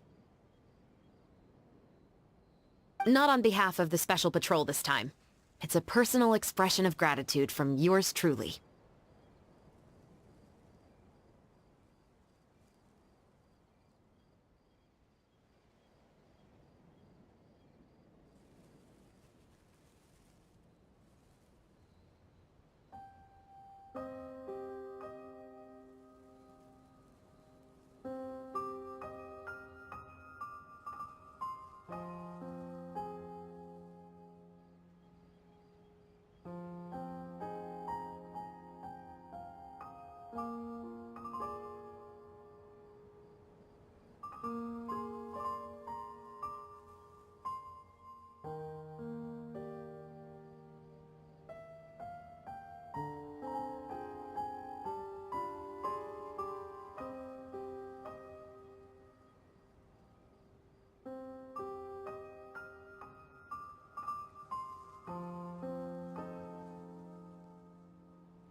Oh, you want to hear more about my father?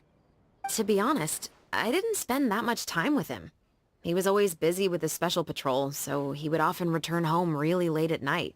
Some nights, he didn't come home at all. Once, he didn't come home for a long time, maybe a whole week or so. When I went out to buy food, I learned that he had become a criminal, and by extension, that made me a criminal's daughter. But we can talk about that another day. I actually have a lot of sympathy for Veronique and Baptiste. I can understand the hatred they feel for their father. But that doesn't mean I'll allow them to walk the path of evil, even if it might lead to another sense of justice.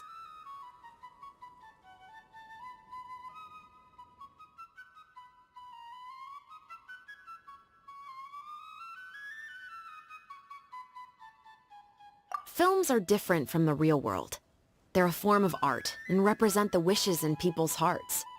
I adore the two Musketeers, and I'm very happy to have had the opportunity to act the role as one. I can't wait to catch the film when it premieres in the Opera House. I'm looking forward to seeing the audience's reaction to the climactic ending. Thank you for looking out for me. I'll see you at the award ceremony. I'd be very surprised if we don't win.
Osmanthus wine tastes the same as I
Hey there, you two! Sorry I've been scarce. I've been buried in marketing and preparing the film for release ever since we wrapped post-production. The award ceremony is today, right? Paimon wonders if we'll win the Farina Award. I'd give it a 90% chance. Farina! Oh, Paimon didn't know you were already here. You're earlier than everyone else.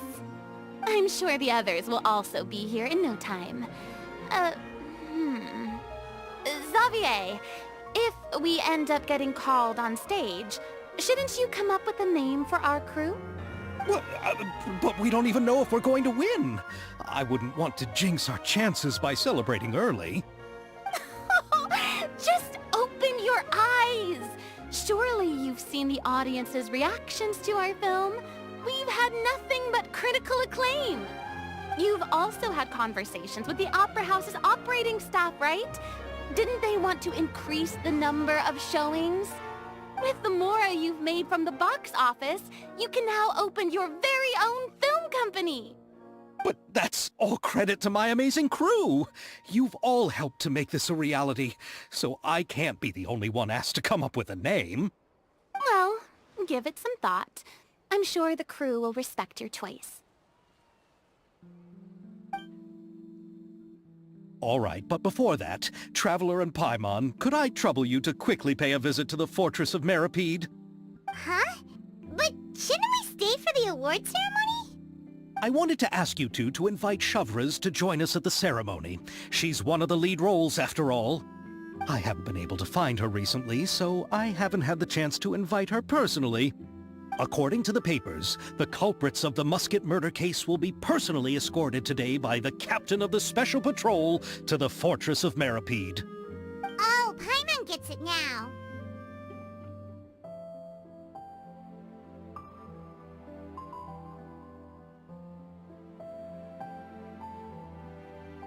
Yep, just wait here, Xavier, and maybe try to come up with a few snappy-sounding names. All right, then I'll leave you to it.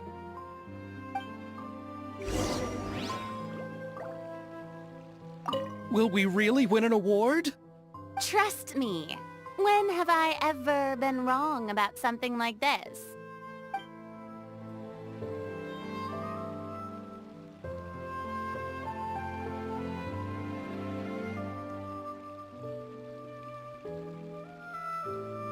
Boats are made for transferring commodities back and forth, and those that come across Liyue tend to stay a while. So it is where many things come to settle.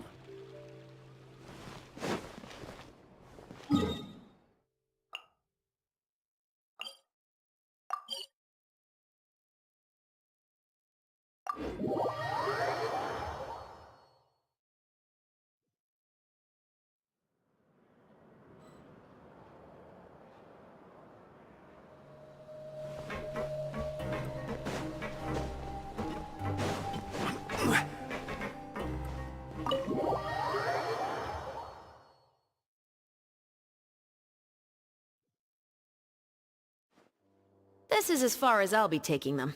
I'll leave the three of them to you now. Got another errand to run? Something like that. I'm expected at a party. Now that's something you don't hear every day. Found a new pastime? No, it's just a special occasion. Shavraz! Risley! Festivals really do bring people together. It's been a while since I last had so many visitors at the Fortress of Meripede. Call it the festival spirit, I guess. Yeah, you could say that. Even our head nurse has gotten herself all worked up preparing super deluxe nutritious shakes. Just one gulp and you'll have met all your nutrition needs. Were you talking about work just now? We've already finished discussing everything. So, what do you think about my heads up, Mr. Risley? I believe I haven't yet made any promises or guarantees. But you also didn't shoot me down. Here, how about this? You could give everyone a copy of the newspaper. Perhaps on the day when the cover story happens to, oh, I don't know, expose a certain someone's misdeeds from 20 years ago? I suppose then a certain someone may soon find himself the most unlucky person in the Fortress of Meripede? While another two people will soon be hailed as heroes. Speaking of heroes, did you two need something from me? Actually, we're here for... You're here to invite me to the party, right? Don't worry, I didn't forget. Ooh, then let's head back right away! See you, Risley! Happy Fontinalia Festival! And the same to you.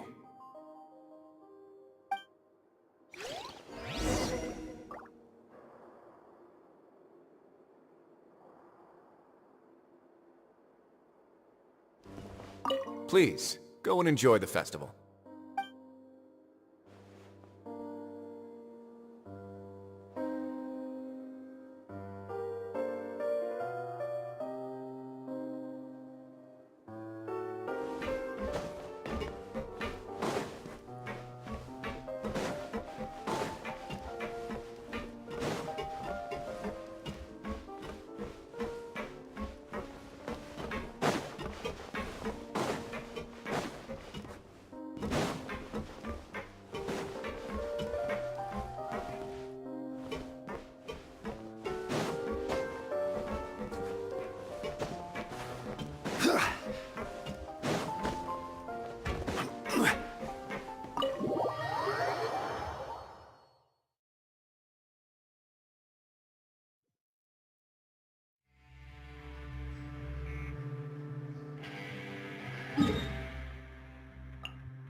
And the winner of the Farina Award for the first Fontinalia Film Festival is...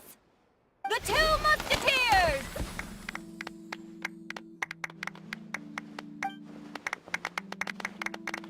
We won! We really won! Congratulations, Mr. Xavier. We won? I can't believe it! I really can't thank all of you enough! See? My takes on Fontaine's entertainment industry have never been wrong. Now, please welcome to the stage the producer of the Two Musketeers, Mr. Xavier!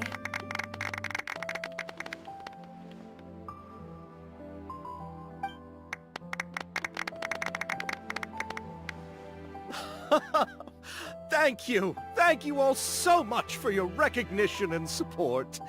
While I'm up here, I would love to give special thanks to... Time really flies, huh? It certainly feels that way. It feels like it was only yesterday when you were teaching me to hold a musket. Will you come back to Fontaine again? Of course! I'm very fond of this city. There are so many novel and interesting things that it's been hard to keep track of them all. But how about you? Would you be interested in visiting Inazuma? I can't say the thought has crossed my mind before, but I'd be willing to consider it now. I will be eagerly awaiting your visit. It would be wonderful if you could visit my home and enjoy a taste of our tea and desserts. Yeah, let's keep in touch. Did you accomplish all you came here for? Yes. And you should visit Inazuma again sometime. How has Ogura and her business been? To my knowledge, she's doing quite well. Tell her I said hi. I certainly will. I heard the thunderstorm has stopped.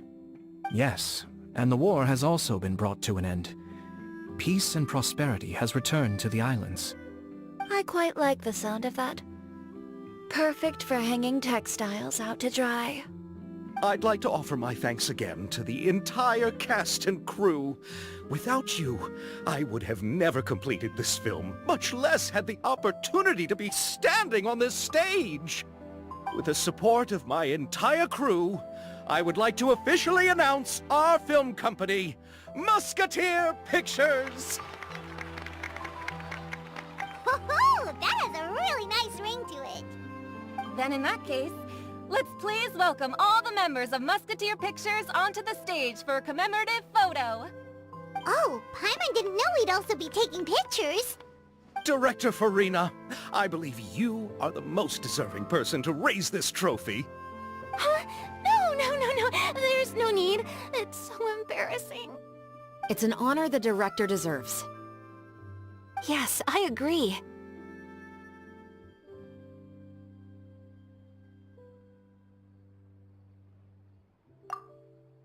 Just accept that you're not getting out of this.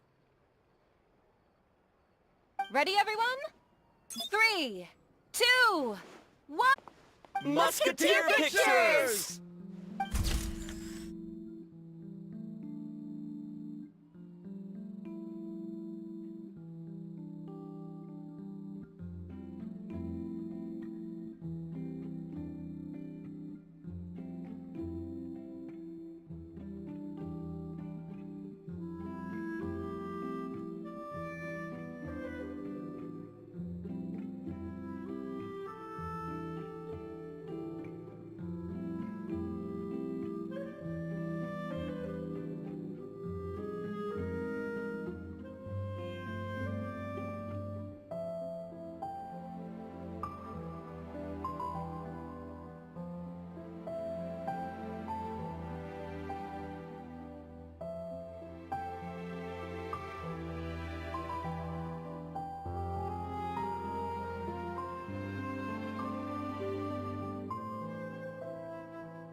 Osmanthus wine tastes the same as I remember. But where are those who share the memory?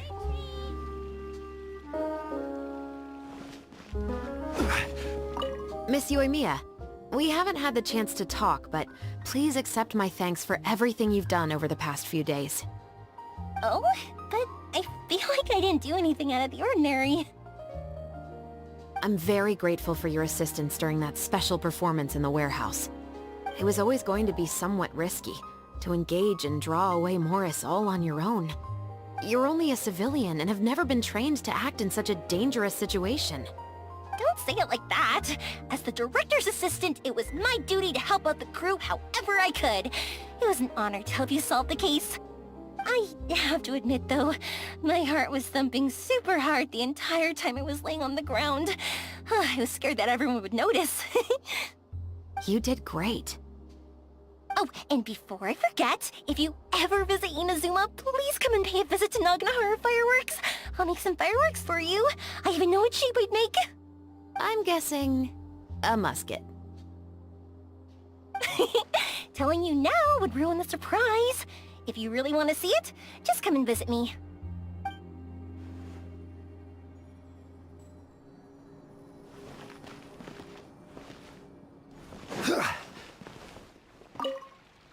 Lady Farina, please allow me to take just one more photo of you. I would also love to get your autograph, just as a memento of our time together on the crew. Hey, I've had enough of the camera flashes from when we were all up on stage. But, Lady Farina, you are the best director I've ever met! The most photogenic maiden in all of Fontaine! This kind of lively and celebratory setting is exactly where you shine. I believe all photographers would agree. Come, the brightest star of our land! Show us your light! The camera is waiting to sing praises of your beauty! Well, I'm flattered, but... All right. I'll humor you and try a few more different poses. But I don't have to hold the trophy, right? Of course. You may pose however you like. Thank you so much. Thank you so much. By the heavens, my luck has been beyond belief. I'm having a hard time coming to terms with it now. Oh.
Osmantha...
Stabilize!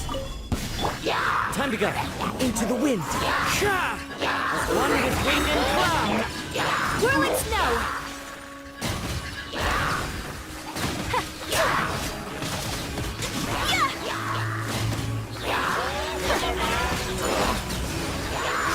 Embrace the ice! Solidify!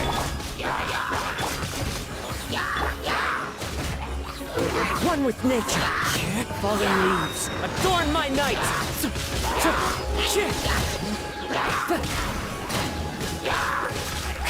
Wind strike. I will have order. Stabilize! The wind knows me. One with wind and cloud. Take flight! Kamisato out! Sumetsu! Into the wind. Fallen leaves. Adorn my... The wind knows me. Time to go. This is order.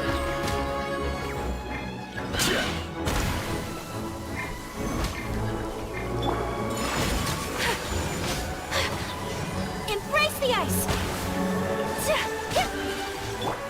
Into the wind. As one with wind and cloud. Solidify! Order guide you.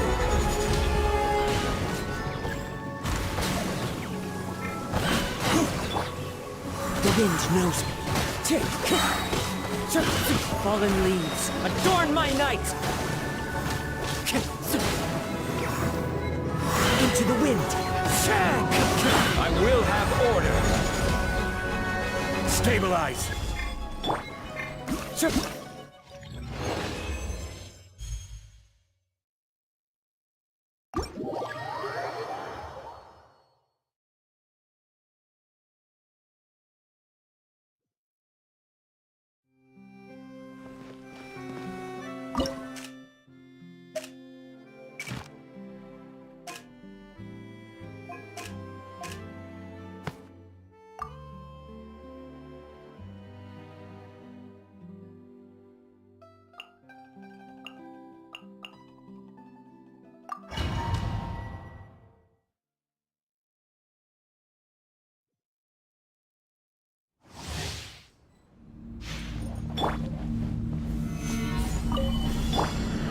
Fire hazard!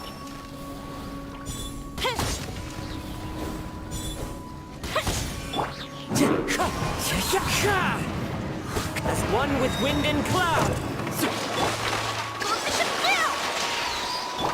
Quake! This is order. And step! Strike is one! The wind strike. Time for a light show!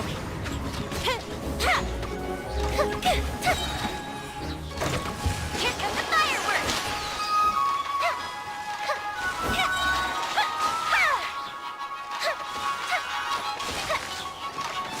Rise! I will have order. Time to go. Fallen leaves. Adorn my... Gather! Fuse is lit!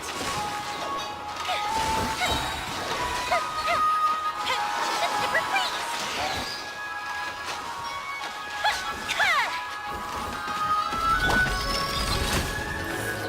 Break a leg! Quake! This is order. Time for a light show!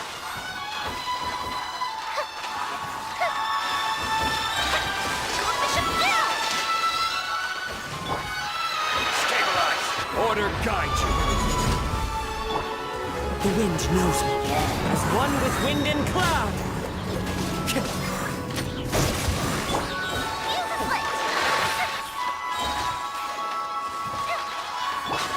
Observe! Strike is one! Here come the fireworks! This is order.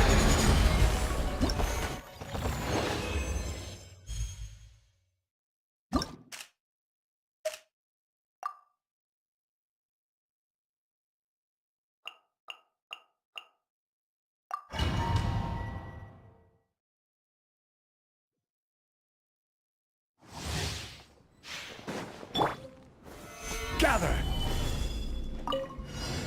Shine down!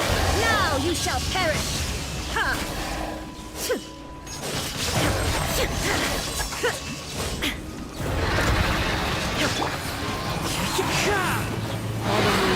Adorn my night! Nice and spicy. Your toe! There is no escape! Solidify! I will have order!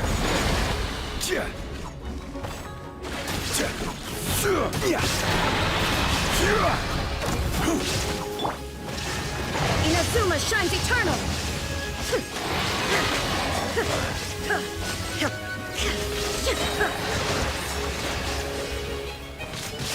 Illusion Gather!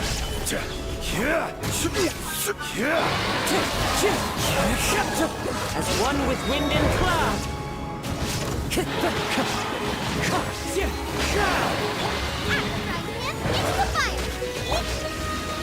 Now you shall perish!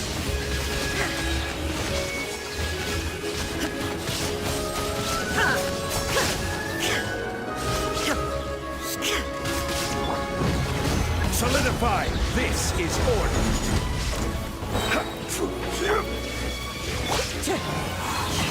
Clouds high. The birds... Boba, get them! Torn to oblivion!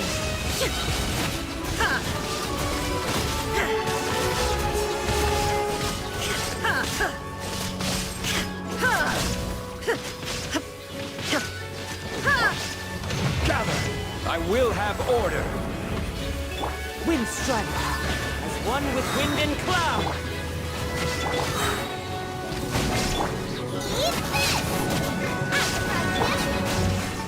Now you shall perish!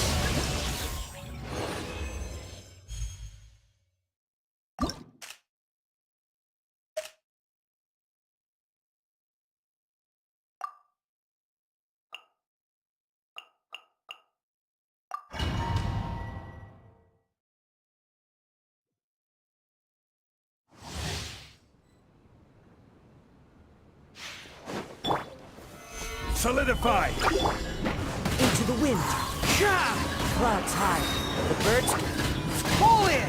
Everyone on me! Coming at ya! Watch out! Attack!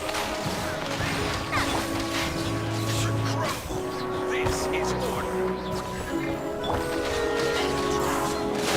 As one with wind and cloud. Gather! Fall and rally! Hey there! Hey there! Attack! That's the way! Hiya! Watch out! Solidify! Order guide you! Fallen leaves. Adorn my... Everyone on me! This is order. Coming at ya! Hey there! A proper send-off from the Spinalifla! Quake! Into the wind. As one with wind and cloud. Order guide you! Good charge! Rally! Hey there! Hey there! A proper send-off from the Spinalifla! Stabilize! This is order! Pull in!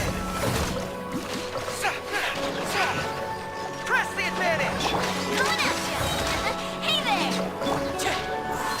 Tip all the leaves. Adorn my night. Attack! Order guide you! Wind strike. Charge! Watch out!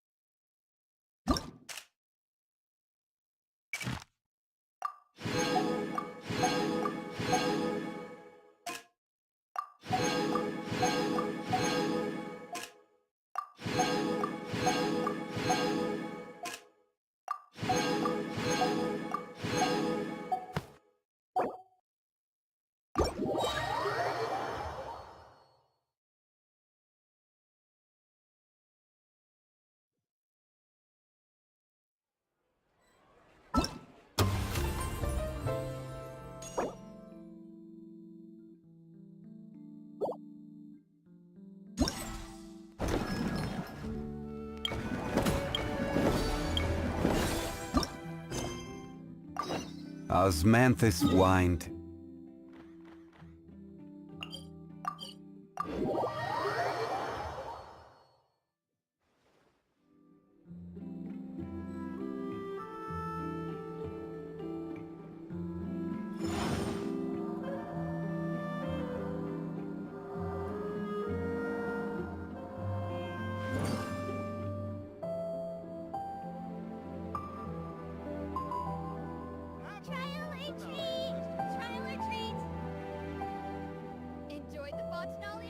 Osmanthus wine tastes the same as I remember. But where are those who share the memory?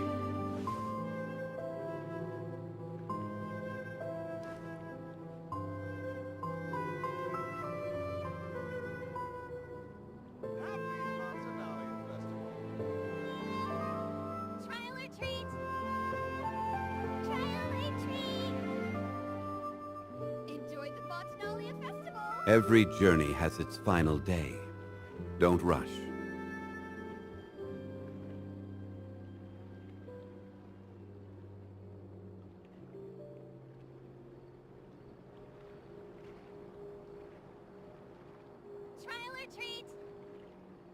Osmanthus wine tastes the same as I remember.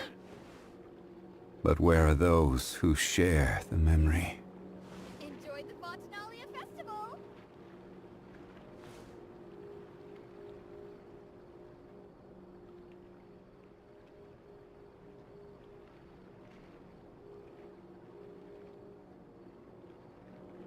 Happy Fontinalia Festival! Trial a treat!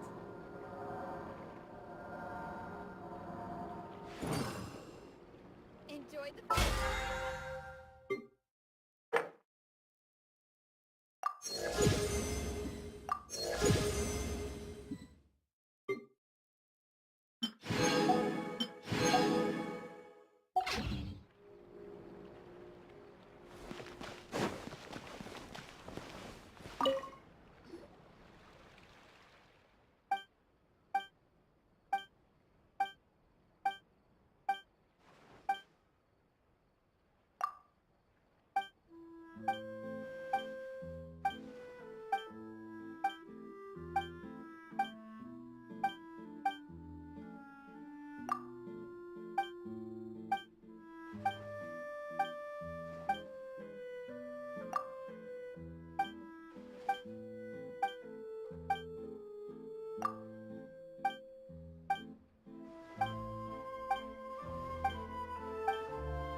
Boats are made for transferring commodities back and forth. And those that come across Liyue tend to stay a while. So it is where many things come to settle. Osmanthus wine tastes the same as I remember. But where are those who share the memory?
Osmanth...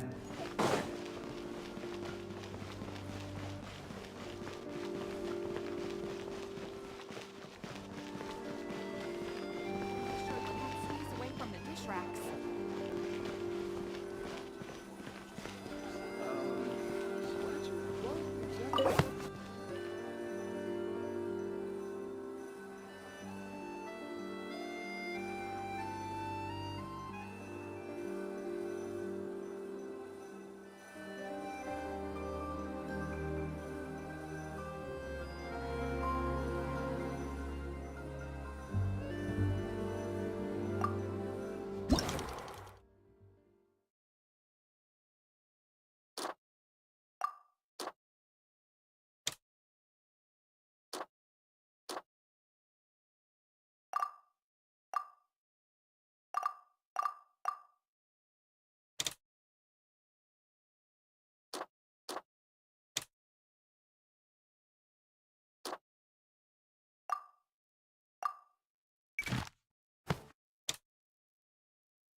The Palais Mermonia's idea of crisis awareness.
Every journey has its final day. Don't rush.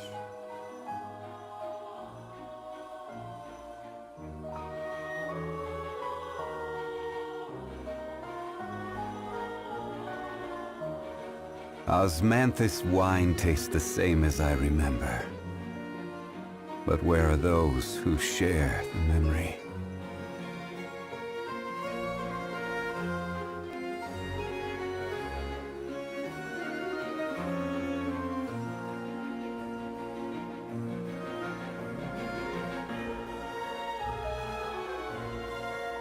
Boats are made for transferring commodities back and forth, and those that come across Liyue tend to stay a while, so it is where many things come to settle.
Osmanthus wine tastes the same as I remember.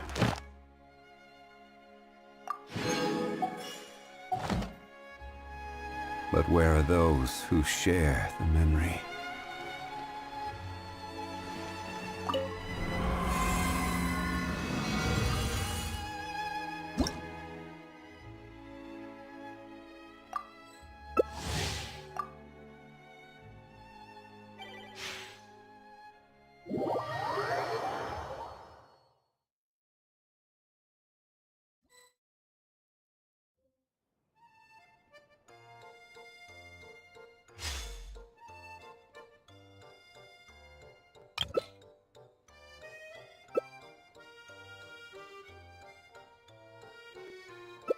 Osmanthus wine tastes the same as I remember. But where are those who share?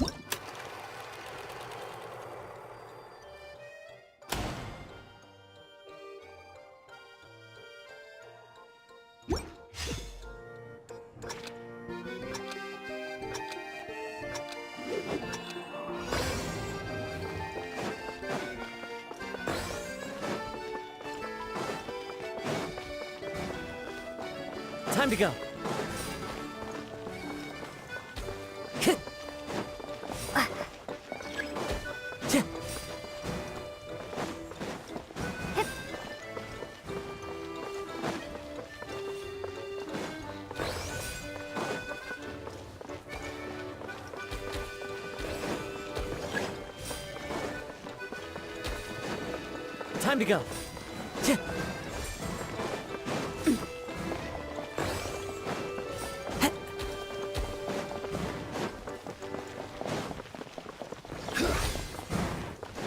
Time to go.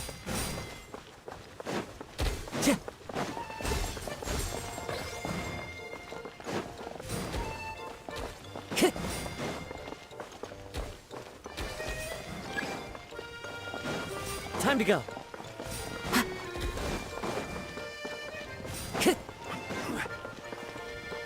Time to go.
Osmanthus wine tastes the same as I remember.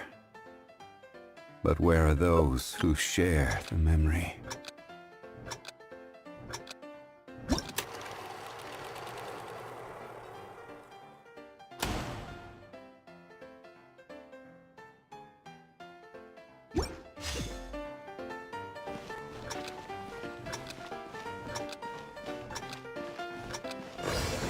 Take it easy.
Osmanthus wine tastes the same as I remember.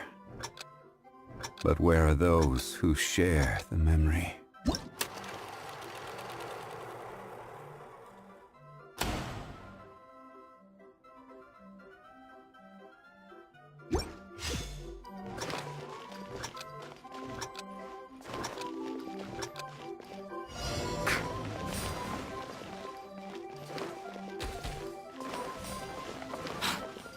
I'm here.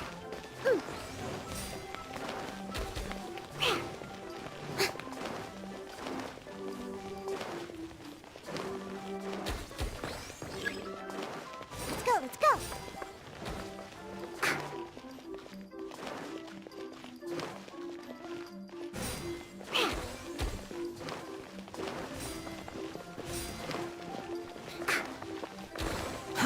Too slow.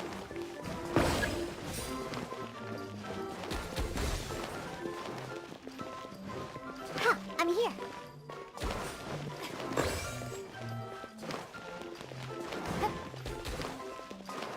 Let's go, let's go.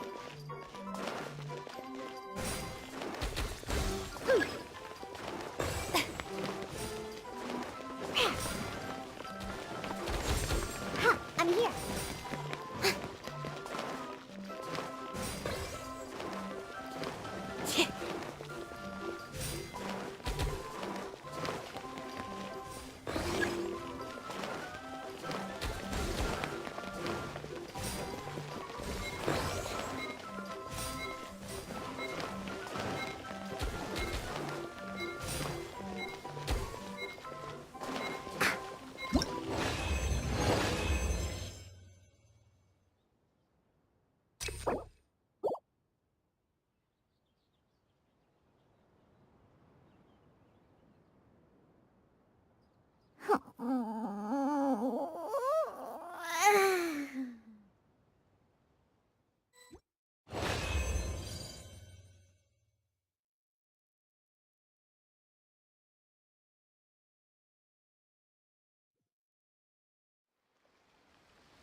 Faster? Okay, faster.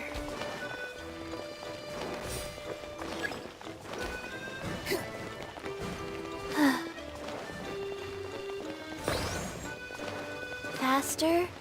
Okay, faster.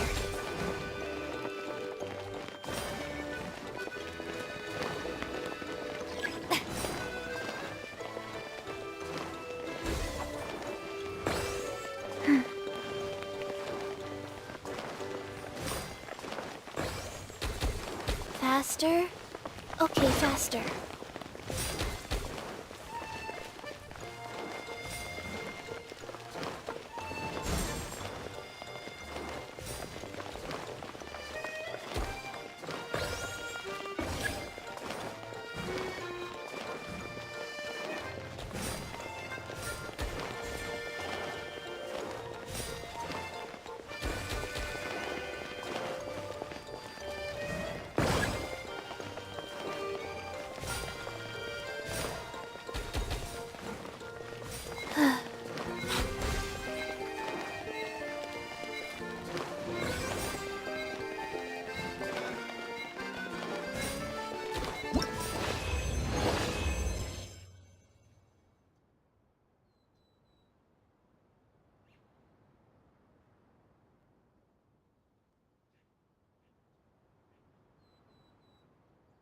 1, 2, 3, 4, and...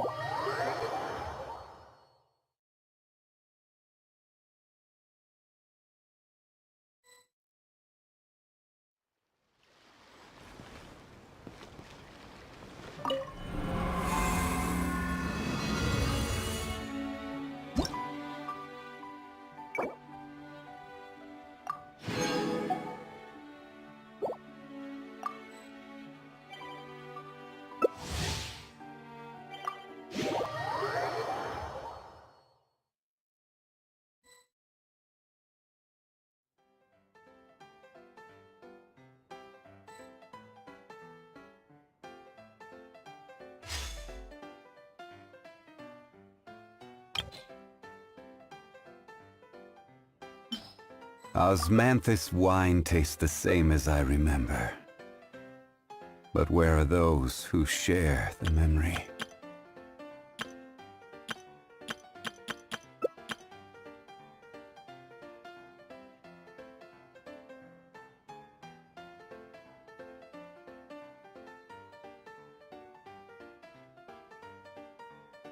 Where do you want to go next?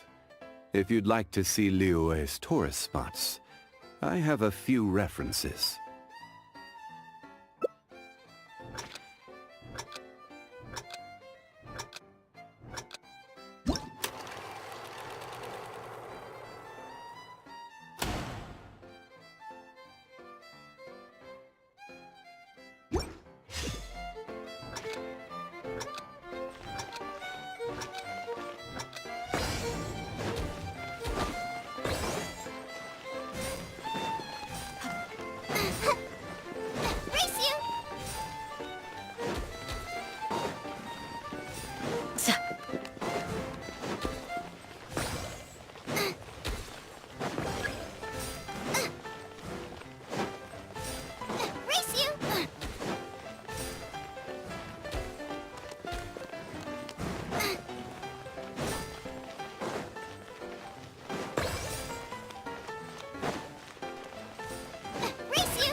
Osmanthus wine tastes the same as I remember. But where are those who share the memory?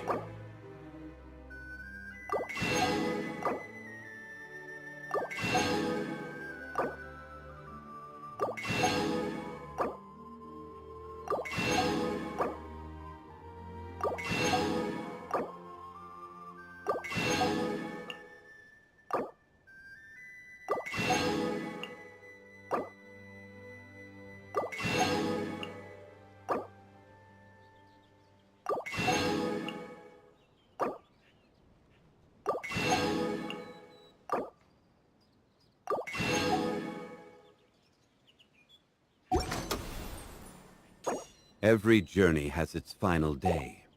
Don't rush.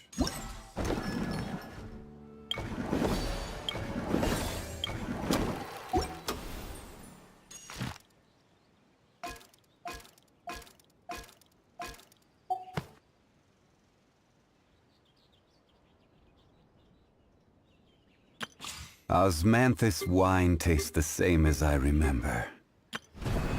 But where are those who share the memory?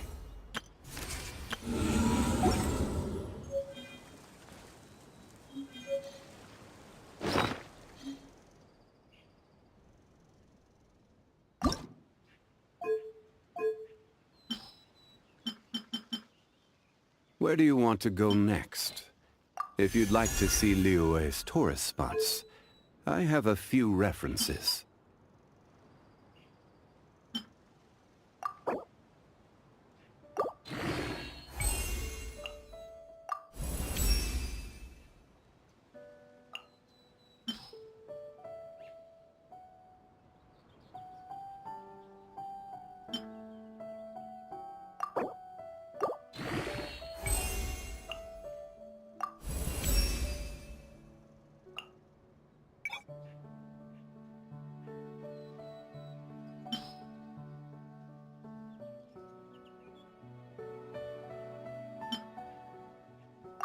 Every journey has its final day. Don't rush.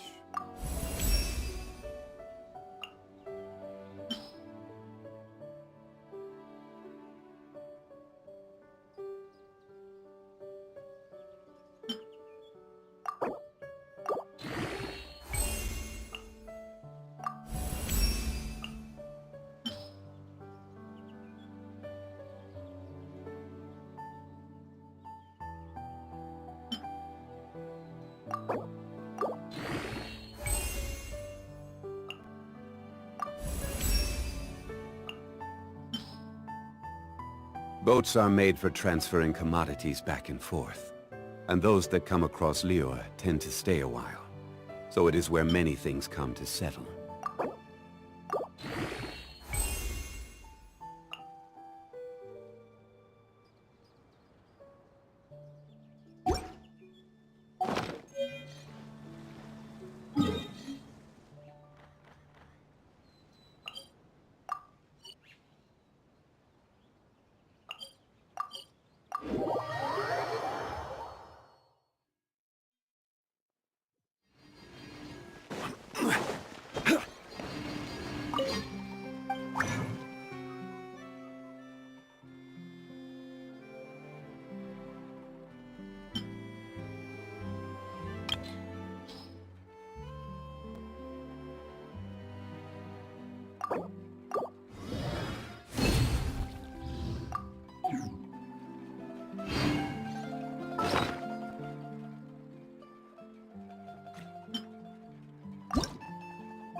Where do you want to go next? If you'd like to see Liyue's tourist spots, I have a few references.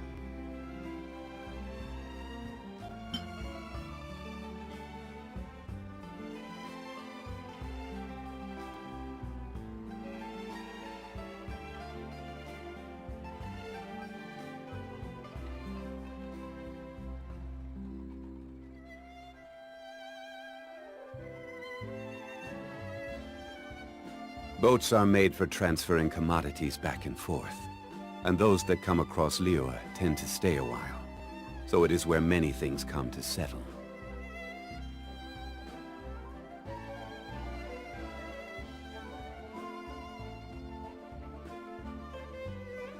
Osmanthus wine tastes the same as I remember.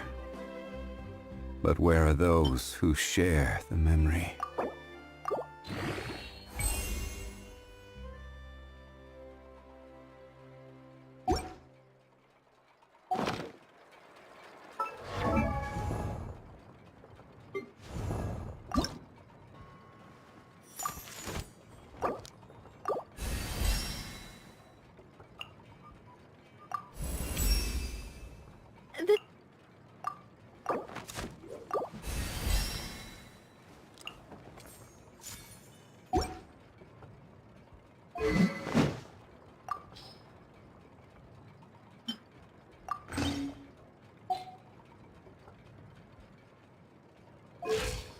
Osmanthus wine tastes the same as I remember. But where are those who share the memory?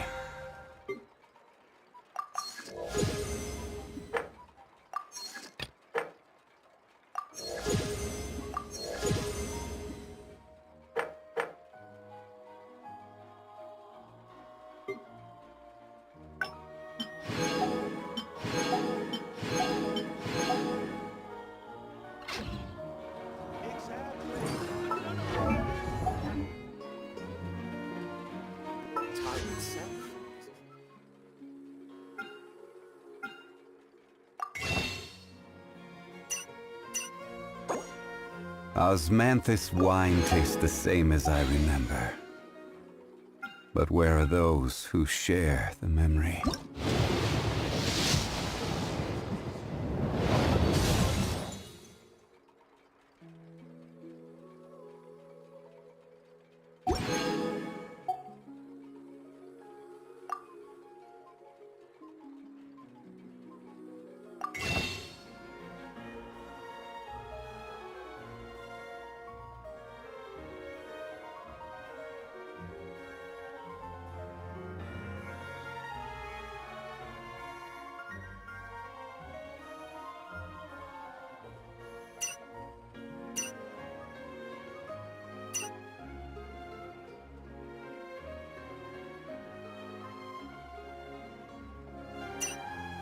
Every journey has its final day. Don't rush.